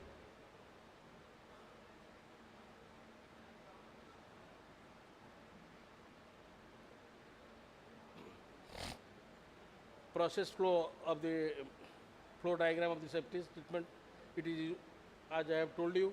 So finally the polishing pond is there. Sludge drying beds are there, and we are getting the dried sludge, and that is being sold as mo khata to the departments. Even nowadays publics are in a hurry to take those. So it's now coming up to be a viable scheme, so that whatever, because in a sludge, in a septic tank septage, you know, we are getting much sludges. So once it is dried, the dry waste we used to get more. So and we are getting the ultimate dried sludge, which has got a value, good NPK value for the agriculture sector. Now, in some of the septic plants also, we have introduced the solar panels, so that to make it still more viable, because we have got a lot of areas, so we used to harvest the solar energy there. These are the things. And now 110 operational STPs are there in 108 cities in Odisha. This is a typical year of a sludge drying bed, so that even in monsoon days, because Odisha being a coastal state, monsoon and erratic rainy days are also there, cyclones are also there, so that the sludge drying bed we used to get, will be getting trouble. So even the covered and transparent sludge drying beds are there.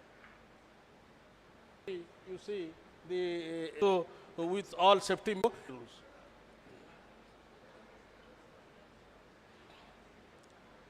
They are, these SSGs, transgender groups are rightly onboarded to the system. And finally, I'll tell you, we have got a Sujog portal. We have also introduced our IoT activities, latest technologies. The cesspool vehicles are rightly tracked. They cannot take they cannot go to any private people directly. They have to register, and their registration process is there. And on getting a call, the call will be transferred to the cesspool emptier. He has to go there and get it emptied, and then thereafter the vehicle movement is also tracked. You see at the top here. So he has to put it in the SCTP plant. He cannot come and download it somewhere in the valley or drain or nala. So those are also being monitored. Next, these are all some few here recognitions. She is one of the transgender. She has also got a accolade there. Now you see, finally this is the result. This is our outcome. After doing so, you see, we have monitored, like State Pollution Control Board at the behest of CPCB or NGT, they used to monitor the river health system, and Mahanadi river health system, that is being monitored right from the upstream to the coastal area. Sambalpur upstream, Sambalpur downstream, similarly Bhubaneswar downstream, Cuttack, like that. They are being monitored by them. If you see there, by 2000, you see the total coliform in terms of MPN, most probable number, that has been reduced in so many stages. So this is our witness, and this is the fact, and it is also in the domain of State Pollution Control Board, not with us. They have to monitor, and this is our result. And we have achieved, this is the 75. Okay, these are all typical photos. Like even we have got a Garima concept wherein we used to give prestige to these Swachha Sathis. They are being trained, they are being so they are also being Garima scheme has been, they used to have health insurance, sitting arrangement, etc. These are all inclusive. That is why ours is a very sustainable model, and it has started running for last 1.5 years in many towns, and other towns also within a year it will be. So key learnings from here. First one is establishing sustainable FSSM model, focusing on each stage of value chain is the key. Adoption of low technology treatment facilities. Also being trained or ordered so that they used to come and maintain whatever the little mechanical works are there, or even electronics works are there. They are also capable of doing. They are being trained for that. Streamlining the payment up to MSDs and transgender groups engaged in SCTP by auto payment to their bank account by 7th of every month. Strengthening of state and district institutions through regular capacity building. Establishing a Center for Excellence for FSF, Odisha Water Academy for training and capacity building for all water and sanitation related capacity buildings. Like my previous speaker, Chinmay Tripathi, was representing Odisha Water Academy. They are also doing the capacity building works for all of this. Next. Okay. Thank you for giving me a patient hearing.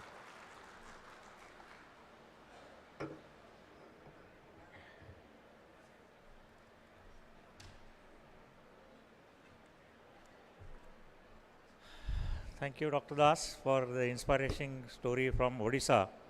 Now let us hear Maharashtra story, FSM journey of urban Maharashtra approaches and experiences in scale up by Mrs. Jigisha Jaiswal. She is research associate for Center for Water and Sanitation at CEPT University, and she has more than 6 years of experience in water sector, and she has worked with government and senior sectors at all levels, national, state and city, for planning and implementation of WASH programs. Currently providing technical support to the government of Maharashtra for implementation of Swachh Bharat mission in urban areas of the state and support implementation of citywide inclusive sanitation in various cities of Maharashtra.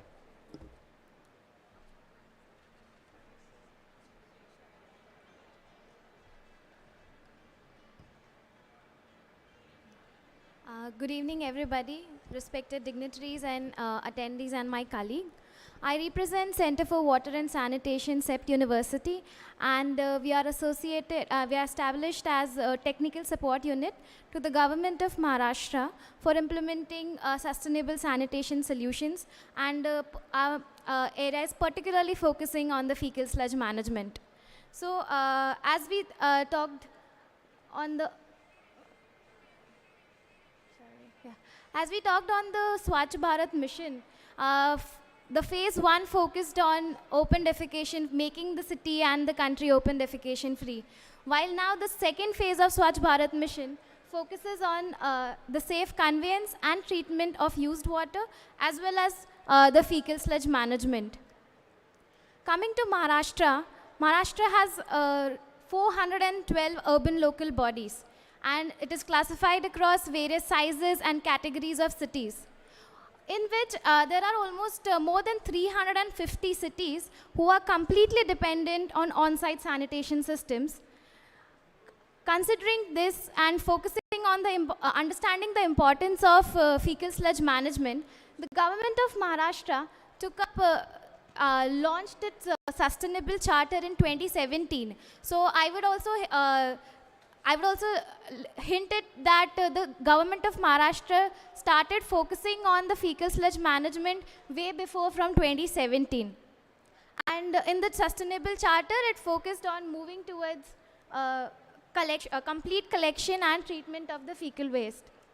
For this, the government of Maharashtra adopted a systematic approach where it established a technical support unit in partnership of Center for Water and Sanitation for the delivery of effective sanitation services.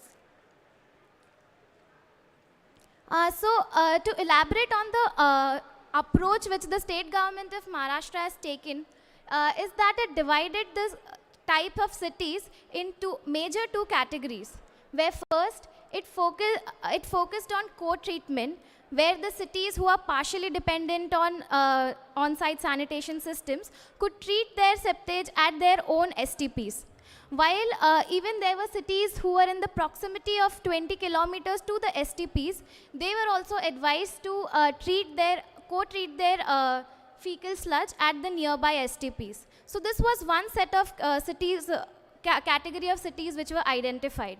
And the remaining cities that counted to around 311 urban local bodies, they were advised to take up their own independent fecal sludge treatment plan. So with this approach for the co-treatment, there was a standard MOU agreement which was signed between the receiving city, which had their own STPs, and the sending city from the nearby cities which were sending their fecal sludge to the sewage treatment plants. For the fecal sludge management, Maharashtra took up a very low cost and very effective treatment system. This system was, the system technology was first of all technically vetted by NEERI, and not only this, the technology was not made as a single product, but there were like various, considering the variation in the size of the city, the technology and for the technology, the detailed reports were prepared for various sizes of the technology, varying from like 5 KLD to 20 to 70 KLDs of treatment plants. These were advised according to the size and the demand in the cities. Demand of, when I say demand of desludging in the cities. So the treatment technology which was adopted was a sludge drying bed, which was followed by an anaerobic baffle reactor, and followed by a horizontal planted gravel filter, and further for the disinfection, the chlorination units were installed across. For the sludge, there was a drying storage bed which was taken up, and then later from the sludge drying beds, the sludge was taken apart and then put into the put on the platform where the sludge was dried for over a period of 25 to 30 days. to implement, so one side was the selection of the technology and understanding what is suitable for which city. But to also support them in implementing this treatment plants at a higher speed, a single window approval system was developed by the government. Where here, as I mentioned earlier, the technical approval was taken for all the cities. Similarly, the administrative approval for utilizing the 14th Finance Commission grants was also taken up. So it was easier for the cities to take up. The technology was provided to them, considering their demand of desludging in the cities, and then even the model tenders were provided to the cities, so that they can float it quickly, and the bidders were invited, and based on the selection, the fecal sludge treatment plants construction could be initiated quickly. For this, there were several rounds of workshops and capacity building programs which were taken up. As well as, apart from the capacity building programs, there was always a constant hand-holding support via calls or WhatsApp, which the technical team situated at the state of Maharashtra, as well as across the 6 divisions of Maharashtra. There was one technical person who was allocated to support all the cities in their own division to basically accelerate the process of implementation of these treatment plants. So within a span of like 2 years, Maharashtra has seen a humongous growth of fecal sludge treatment plants. Today, as I say, there are 217 operational fecal sludge treatment plants in Maharashtra. And we also see more upcoming. Almost 30 FSTPs are under the construction process. So these are the glimpses of the treatment plant, where there is the sludge drying beds and the planted gravel filter, and the desludging is taking place. So further, after the capital side, where the construction of the FSTPs are done, now the government is also focusing on to sustain these services. So for that, first of all, the publications on the operation and maintenance guideline of the fecal sludge treatment plants, as well as a standard operating procedure for desludging of the septic tanks. All these publications have been made and disbursed to the ULBs, as well as the FSTP plant operators. Apart from this, there's a state-level monitoring dashboard which is developed. This keeps a track of the performance of the FSTPs, as well as the performance, as well as also understanding the desludging, how much desludging is happening in each of the cities. Talking about the efficient performance of the technology, it has been observed that the treatment technology which is adopted has given us efficient treatment outputs, where you can see that the inlet samples and the difference between the inlet and the final outlet samples. Moving ahead, like when we consider the reuse of these treated waste waters, since these are efficiently treated and the output quality can be reused, so these are reused around the FSTP plants for gardening, for landscaping purposes. As well as this reuse has also given a livelihood opportunities to the self-help groups present in those cities. So the women self-help groups are engaged in maintaining the landscapes or the gardening sites around these treatment plants.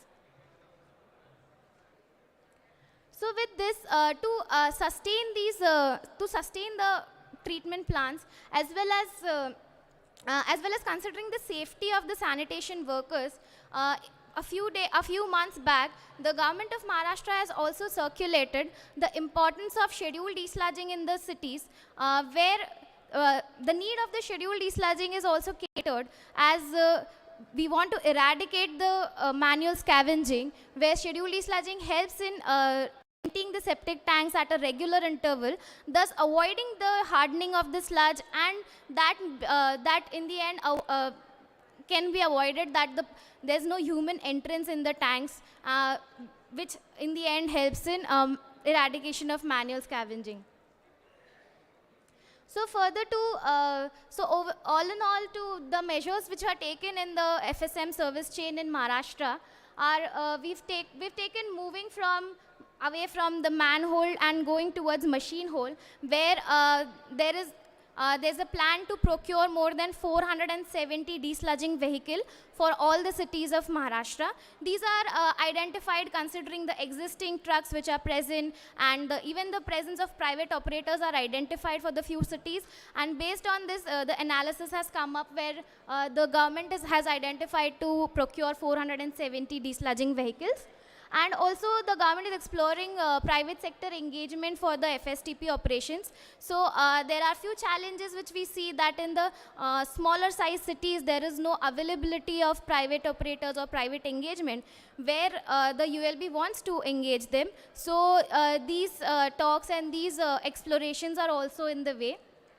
Also, for the monitoring and monitoring purpose of the FSTPs, the Government of Maharashtra has also circulated a GR talking about the importance of the logbooks and the record keepings at the fecal sludge treatment plants, and they've asked and they've made a system in which where the cities will have to upload their logbooks and the utilization details, and that will get monitored at the state level as well. So finally, taking our wider implications and lessons ahead,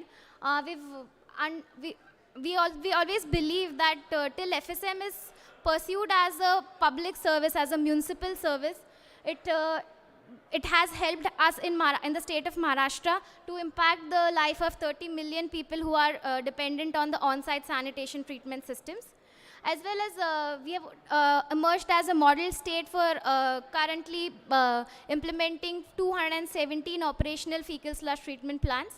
As well as the important learning side was a single window approval process, where the cities did not face any challenges to just set up a treatment plant, not only just to run it, but initial setup of the treatment plant was also made easier using the single window approval. So this model which is adopted here for a particular city or the state of Maharashtra can also be implemented across the 7,000 cities which we have in India and can be taken ahead. Thank you.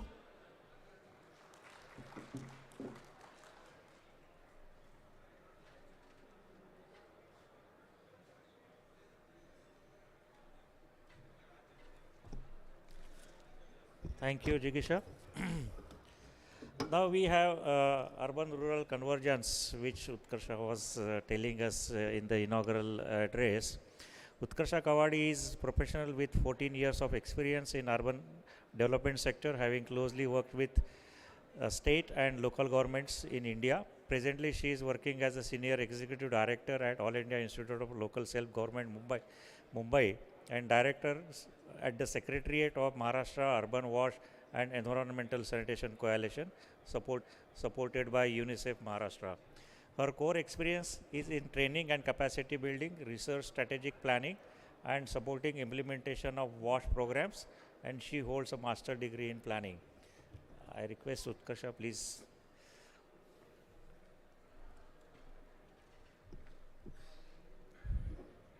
Thank you once again, Dr. Panse. Thanks to the previous speakers, rather, for creating the background for urban Maharashtra, FSSM in urban Maharashtra, as well as FSSM in rural Maharashtra. We worked closely with Government of Maharashtra for their journey for urban FSSM in close partnership with CWAS CEPT University. Bringing those experiences, we started working with the rural SBM for enabling urban-rural convergence of FSSM in Maharashtra based on the lines that Mahajan sir explained. So I'm going to talk about how we are trying to establish the urban-rural linkages in few of the towns based on our state-level assessment. Before that, AILSG, All India Institute of Local Self-Government, as the name suggests, it is an institute for the local self-government. We are working with an aim of providing capacity building research advisory support to the state local governments. We are also working closely with the national government, international and national other development partners and agencies.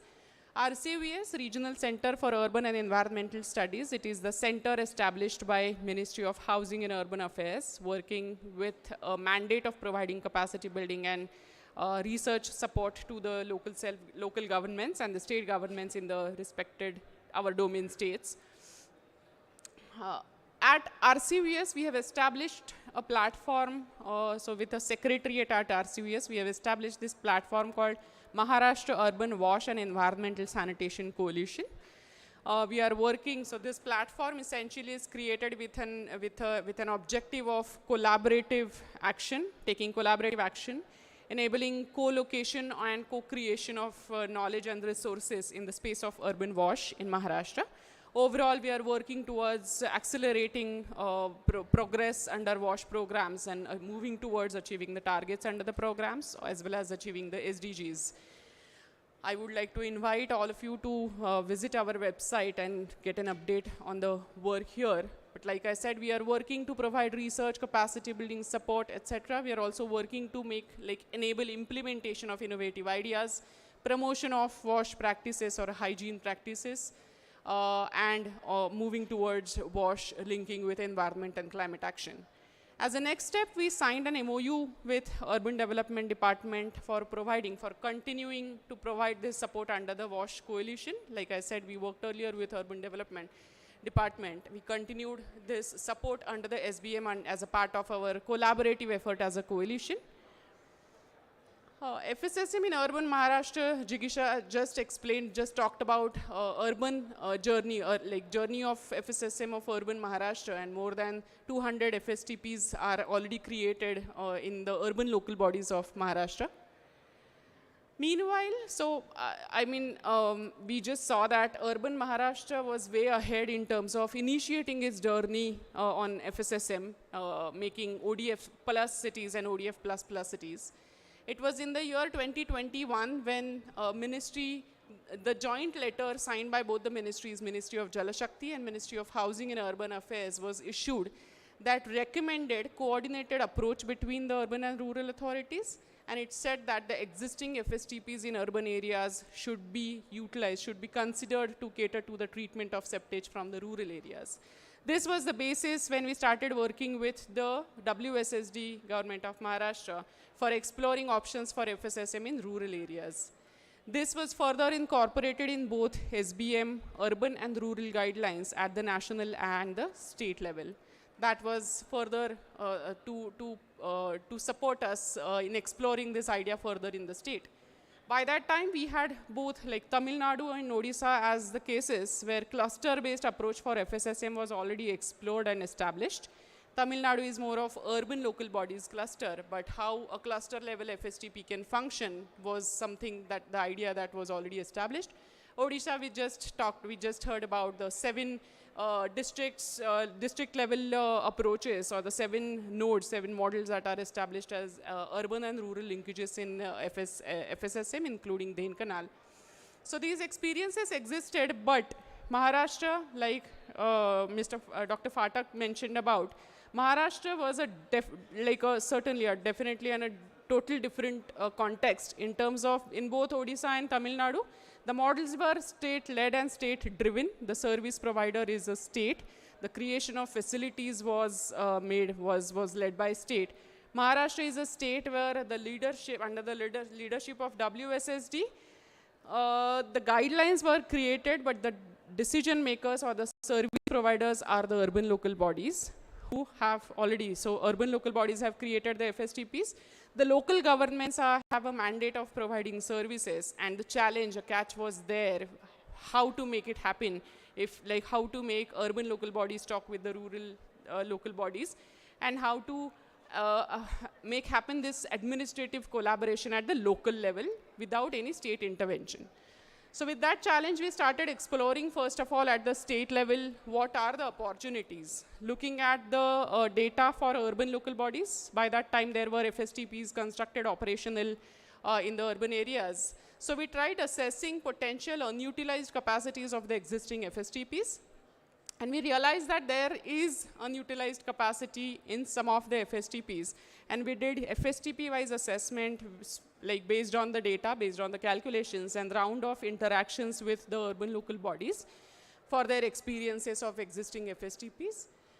We identified potential urban-rural clusters where we can try exploring this idea further for establishing urban-rural linkages. And then under the leadership of Principal Secretary WSSD, this decision was taken that this should be explored as a priority, as a preferred option for FSSM in rural areas, as rightly mentioned by Mahajan sir. This was further well reflected in the guidelines of WSSD, the GR for SBM rural as well as SBM urban, that the urban-rural linkages should be established to ensure sustainability of the urban FSTPs. We'll come to that later. But yes, so we started assessing the data based on the existing FSTPs that were functional. There were few divisions and few cities and the clusters that showed that they had better potential of exploring this, or 60 such clusters were identified where there was a potential of exploring such kind of linkages.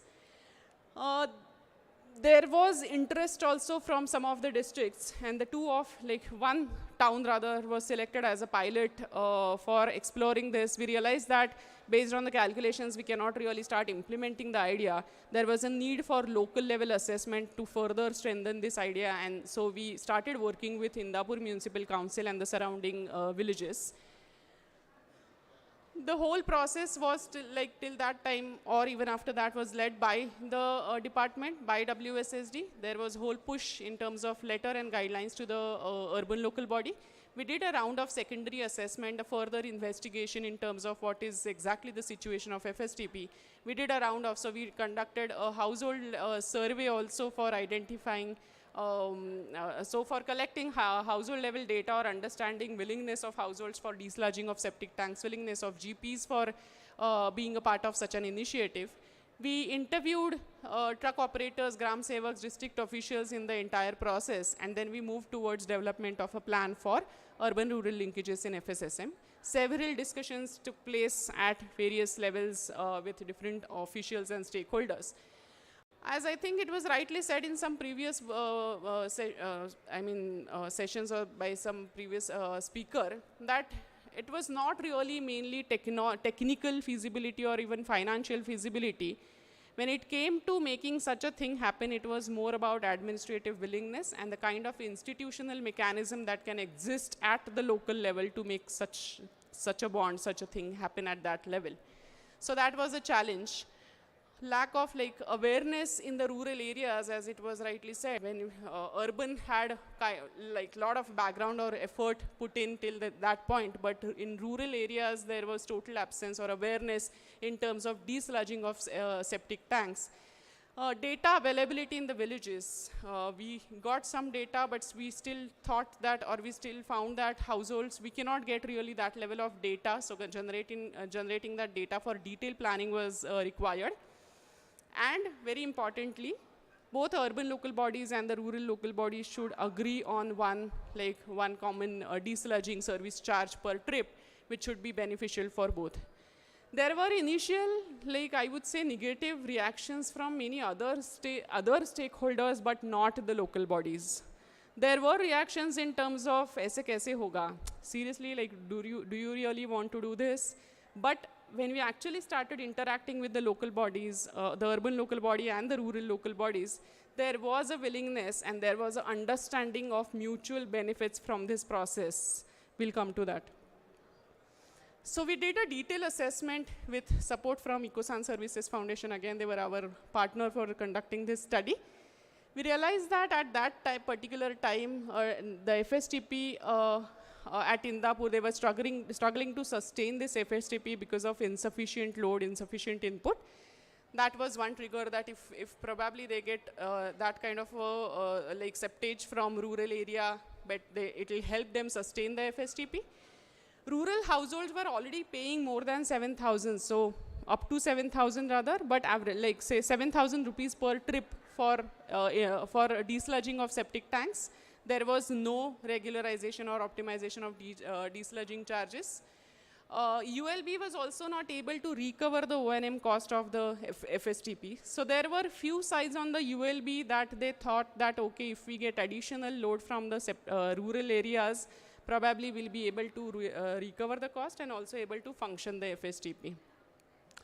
So that was, I think, enough for Indapur Municipal Council to agree for exploring this idea further and giving their consent in terms of establishing such kind of urban-rural linkages and getting into MOUs with the surrounding Gram Panchayats.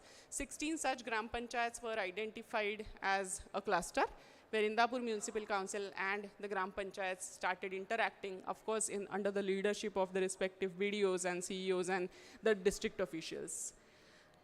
Important was to develop an institutional mechanism that will enable such a thing to make it happen. To start with, like, it was a very simple mechanism that was created in the beginning, that the households will register their complaints to the Gram Panchayat, and the Gram Panchayat will coordinate further with Indapur Municipal Council. There were several models that they were discussed during the urban local bodies, but this was rather a preferred model by even the GPs, that okay, let GP be there in the as a part of this. We are willing to take the response on our end, and recovering the costs for FSTP, etc. is not on us now, but we would like to play our role under the SBM. We are also required to play our role for making a successful FSSM happen. And so they were, in fact, willing to take some responsibility in the entire process.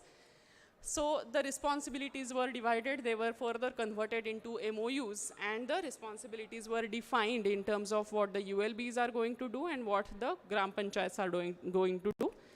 Unlike any other successful model of the states, etc., we are still working on this model, and it's an ongoing effort. So in Indapur, these MOUs are confirmed by council about their role and how they are going to recover the charges. So earlier the opinion was that we would like to continue with 7,000 rupees per trip as a desludging charge. Through the discussions with GPs and some of the calculations that were presented, council agreed to reduce that cost to 3,500, wherein GP also willingly agreed to accept this as a cost for per trip. There was a discussion on whether Gram Panchayats should pay some deposit money to the council to recover the cost later if the cost is not. So there was this whole hesitance in the beginning. However, throughout the process, all these hesitances were addressed, and there is a system in place with which the councils are going ahead with signing the MOUs with the respective Gram Panchayats. This was, I think, then converted into generating demand from other clusters. Like Mahajan sir said, that there is demand, and there is this model will be replicated in other clusters as well. So Junnar was other city who expressed his demand for developing such kind of cluster-based approach with their FSTP. Therein, the number of towns, the number of villages that are being covered under this cluster is more, but similar process has been followed for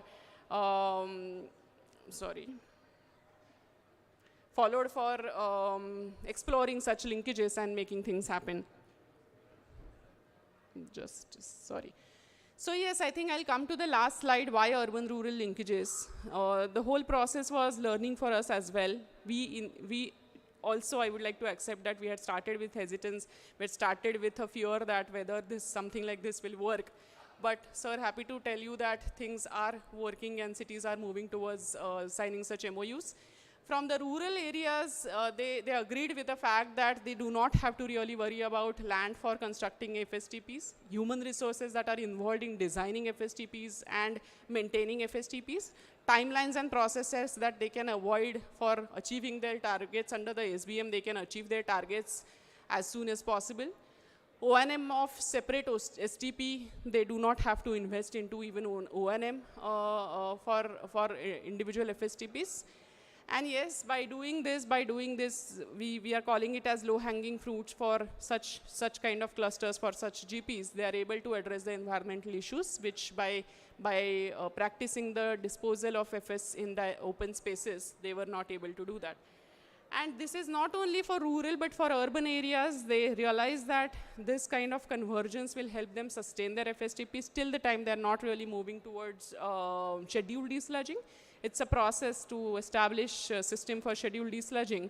But till that time, if they are receiving the fecal sludge from rural areas, they're able to sustain their FSTPs. And secondly, they were not able to generate the revenues. Now the models that we have calculated, through the models that we have calculated, they realized that they will be able to sustain, they were able to recover the O&M costs also, provided the GPs make an effort for particular number of desludging per month, and that responsibility is GPs willing to take. So this kind of convergence we were able to, I would say till this stage, we are able to make it happen. And we are looking forward to working with such clusters to further like signing the MOUs and start processing this desludging from rural areas to urban. And we are looking forward to supporting on this front to the government of Maharashtra further. So yes, that's it for now. Thank you very much.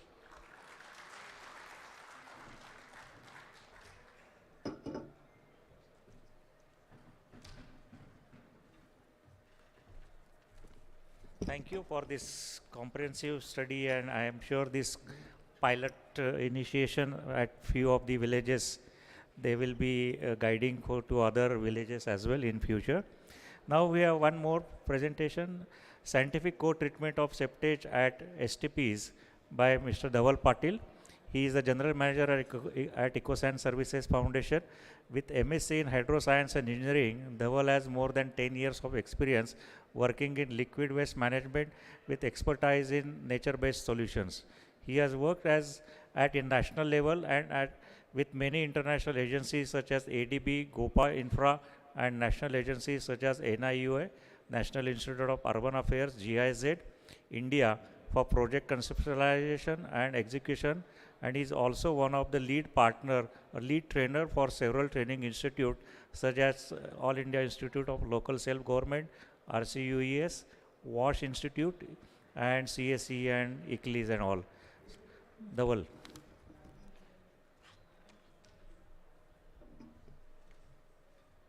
A warm good evening to everybody. First of all, I would like to thank IVA and the organizers of this session for inviting me to present my experience on co-treatment. Until now, in 2 or 3 presentations, we heard about co-treatment, this word, but we didn't talk much about it. So I'll try to shed some light on what co-treatment means. So in all the mentions, you heard that co-treatment was the first choice during the planning stage, and all the ULBs where co-treatment was not possible, they went for clusters, and after that for FSTPs. So suitability of co-treatment, where is it possible? It is usually possible where we don't want to do DRE because the sheer quantum of septage which is being collected is high. So there we go for co-treatment. Co-treatment can happen at STPs or even at municipal solid waste management plants because there are some synergies in the way the sludge is treated and is disinfected. And if all these options are not available for some reason, then at the end we think about setting up an FSTP because FSTP is an asset which needs to be maintained by the ULBs or the Gram Panchayats and takes up a lot of municipal finances once the capex or capital investment is done. So why co-treatment? It is very minimal in investment and helps to critically address the bottleneck, that is the treatment of fecal sludge and septage. The next advantage is better utilization of resources because if the ULB already has an STP, then the same STP can be used to treat the fecal sludge and septage. So in this way, you are already utilizing the treatment plant, which is already there, avoiding the setting up of completely new FSTP. And also it lowers the O&M cost of the STP because now you are treating a much concentrated waste with the sewage, which is usually a little diluted in case of Indian cities. So the cost per KLD or MLD of treatment goes down. Also, last but not the least, it helps to achieve the regulations which have been imposed upon by the Pollution Control Board for water as well as biosolids. So again, why STP?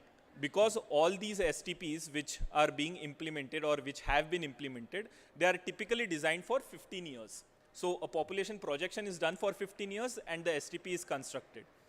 However, for most part of its life, the STP remains underutilized. I'll be talking about few of the reasons in the next slide. So when this underutilization is happening, that buffer capacity can be used for co-treatment of fecal sludge and septage.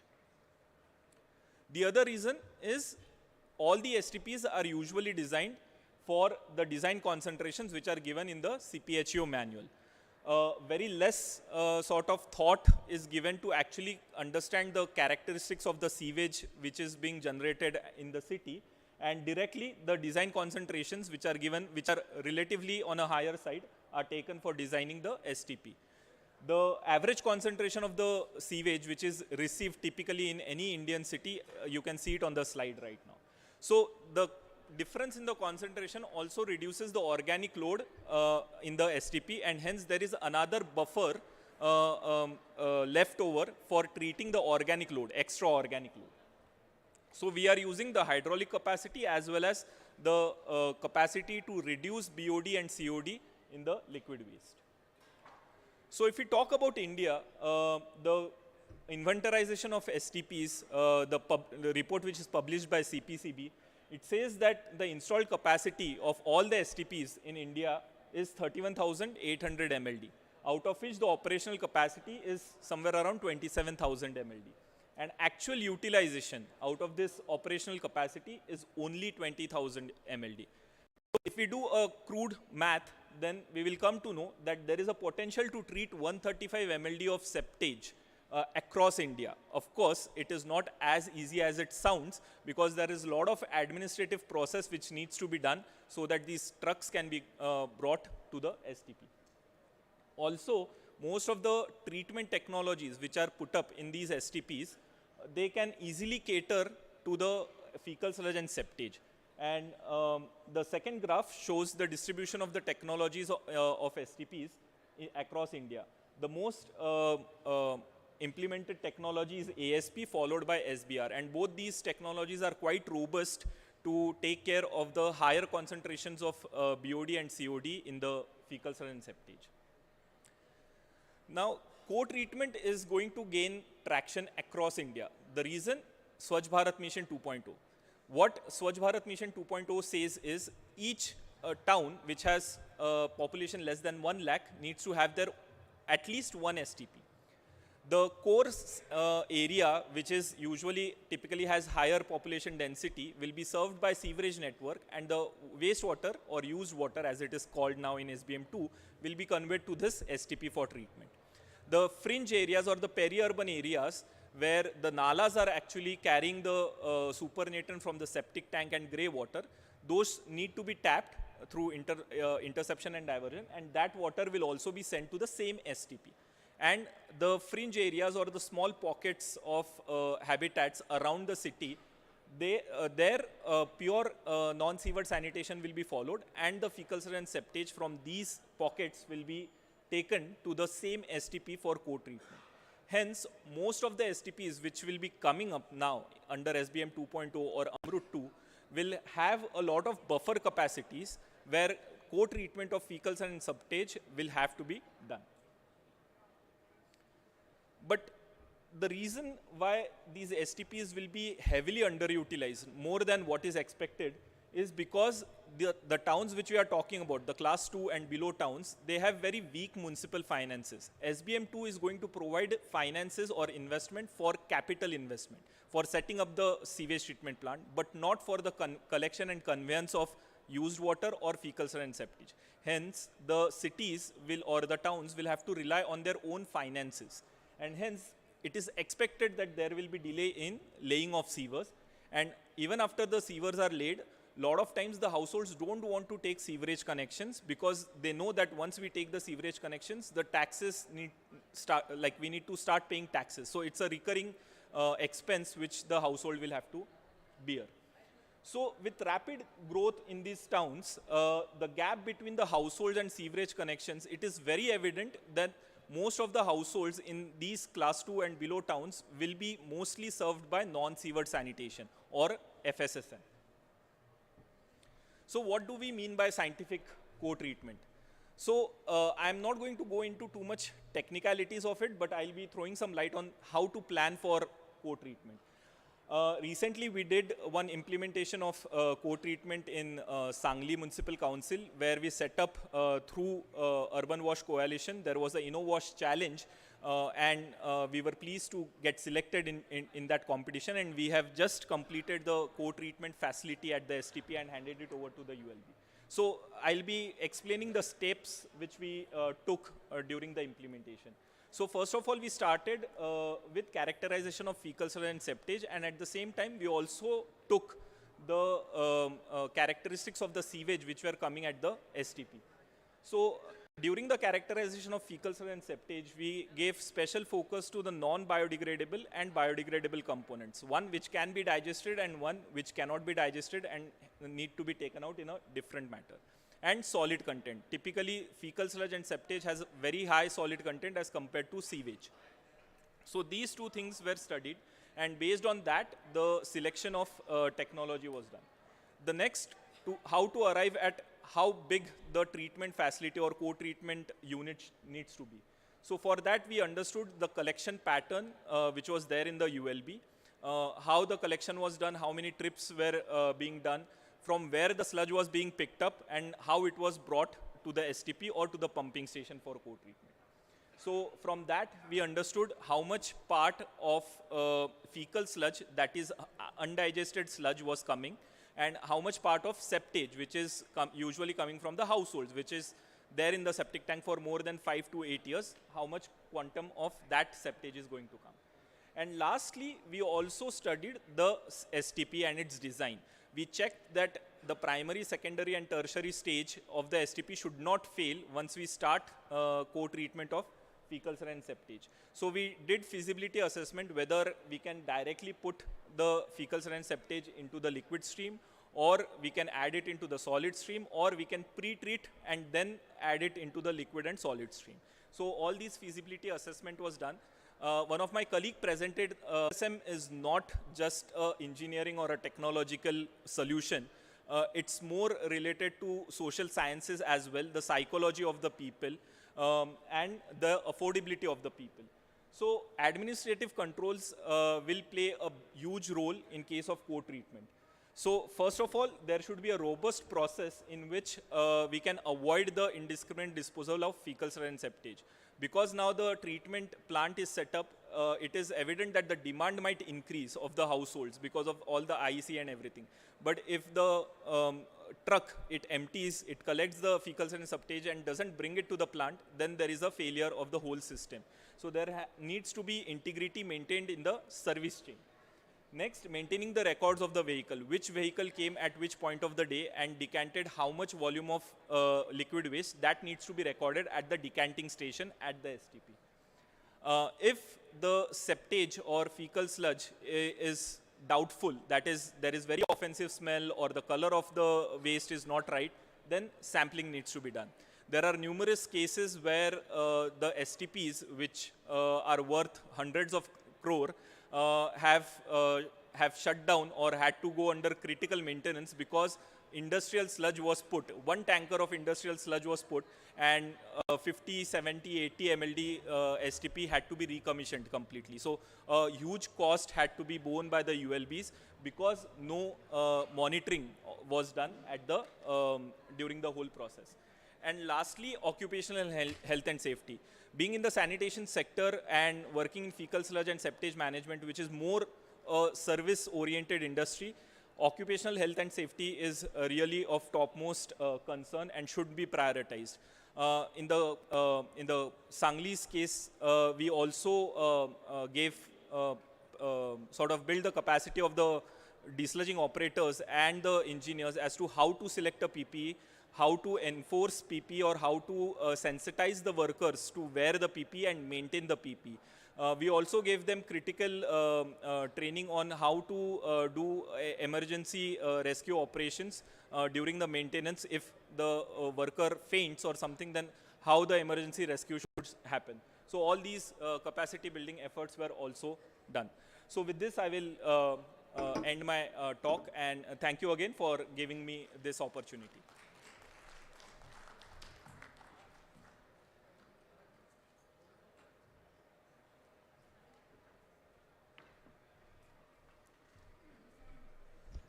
Thank you, Dhaval. Give big hands to all the speakers and presenters. Particularly the session before lunch, after lunch, and especially before this dinner is very difficult to have the audience in numbers.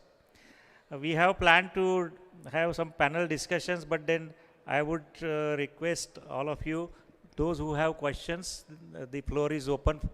You can ask questions to any of the presenters. The fine presentations we had, excellent presentations we had from one and all. And I again reiterate that these people have exclusively come for this session. So they will be very happy to receive your questions. Also, we will have an opportunity. They are going to stay back. So during dinner also we can talk with them and have in detail bilateral discussions. So I would prefer, if you are having any questions, please come forward, or else I would request Utkarsha to say a few words, or should I sum up this? Okay. So thank you all. I request the organizers to felicitate all the speakers, our guests, chief guest, guest of honor, and presenters with the mementos. Thank you, Panse sir. So did you all had a wonderful session, all of you? Are you all in the same spirit for this evening? With such wonderful speakers, please give them a very big hand. The evening is winding off for the gala dinner and the banquet dinner. I know everybody is waiting for that. But please give a very good applause, zordar taliyan ho jaye for all of them as we present the mementos to them. Dr. Dairaj Pathak ji, to please present a memento. I request our President IVA, Subhas Bujbal sir, to please come on stage and present the mementos along with Dr. Parag and Dr. Panse all together to please present the mementos to our esteemed guests on the dais. Zordar taliyan ho jaye, please zorat ho de talia for the Dr. Jairaj Pathak sir, IAS, Shri Abhay Mahajan ji, IAS PWG,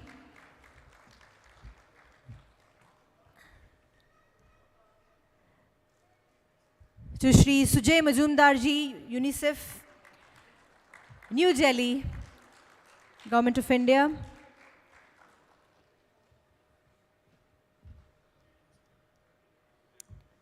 Sujay Majumdar ji, yeah. Zordar taliyan ho jaye, please, for everyone. Shri Dipender Kapoor ji, New Delhi.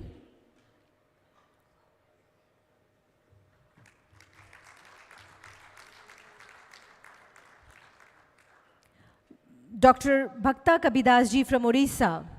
Come on, zordar taliyan ho jaye, sir ke liye bhi.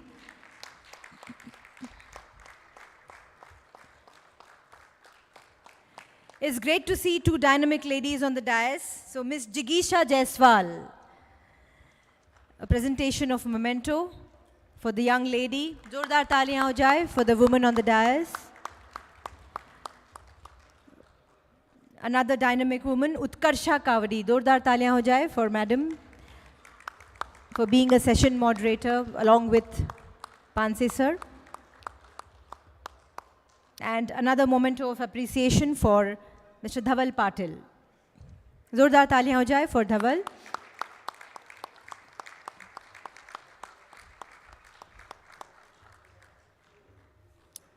Thank you so much, dignitaries, कि आप लोगों ने अपना अमूल्य समय दिया इसके लिए and presented and had a wonderful session here with all of us. Thank you so much. Please join us for the banquet dinner. Thank you, one and all. Thank you, audience. Thank you, the press and all the delegates. to patiently being sitting here for this second day session. Please be ready tomorrow morning for the Youth Forum session, 9:30, the same hall. But as of now, please come and join and enjoy the wonderful banquet dinner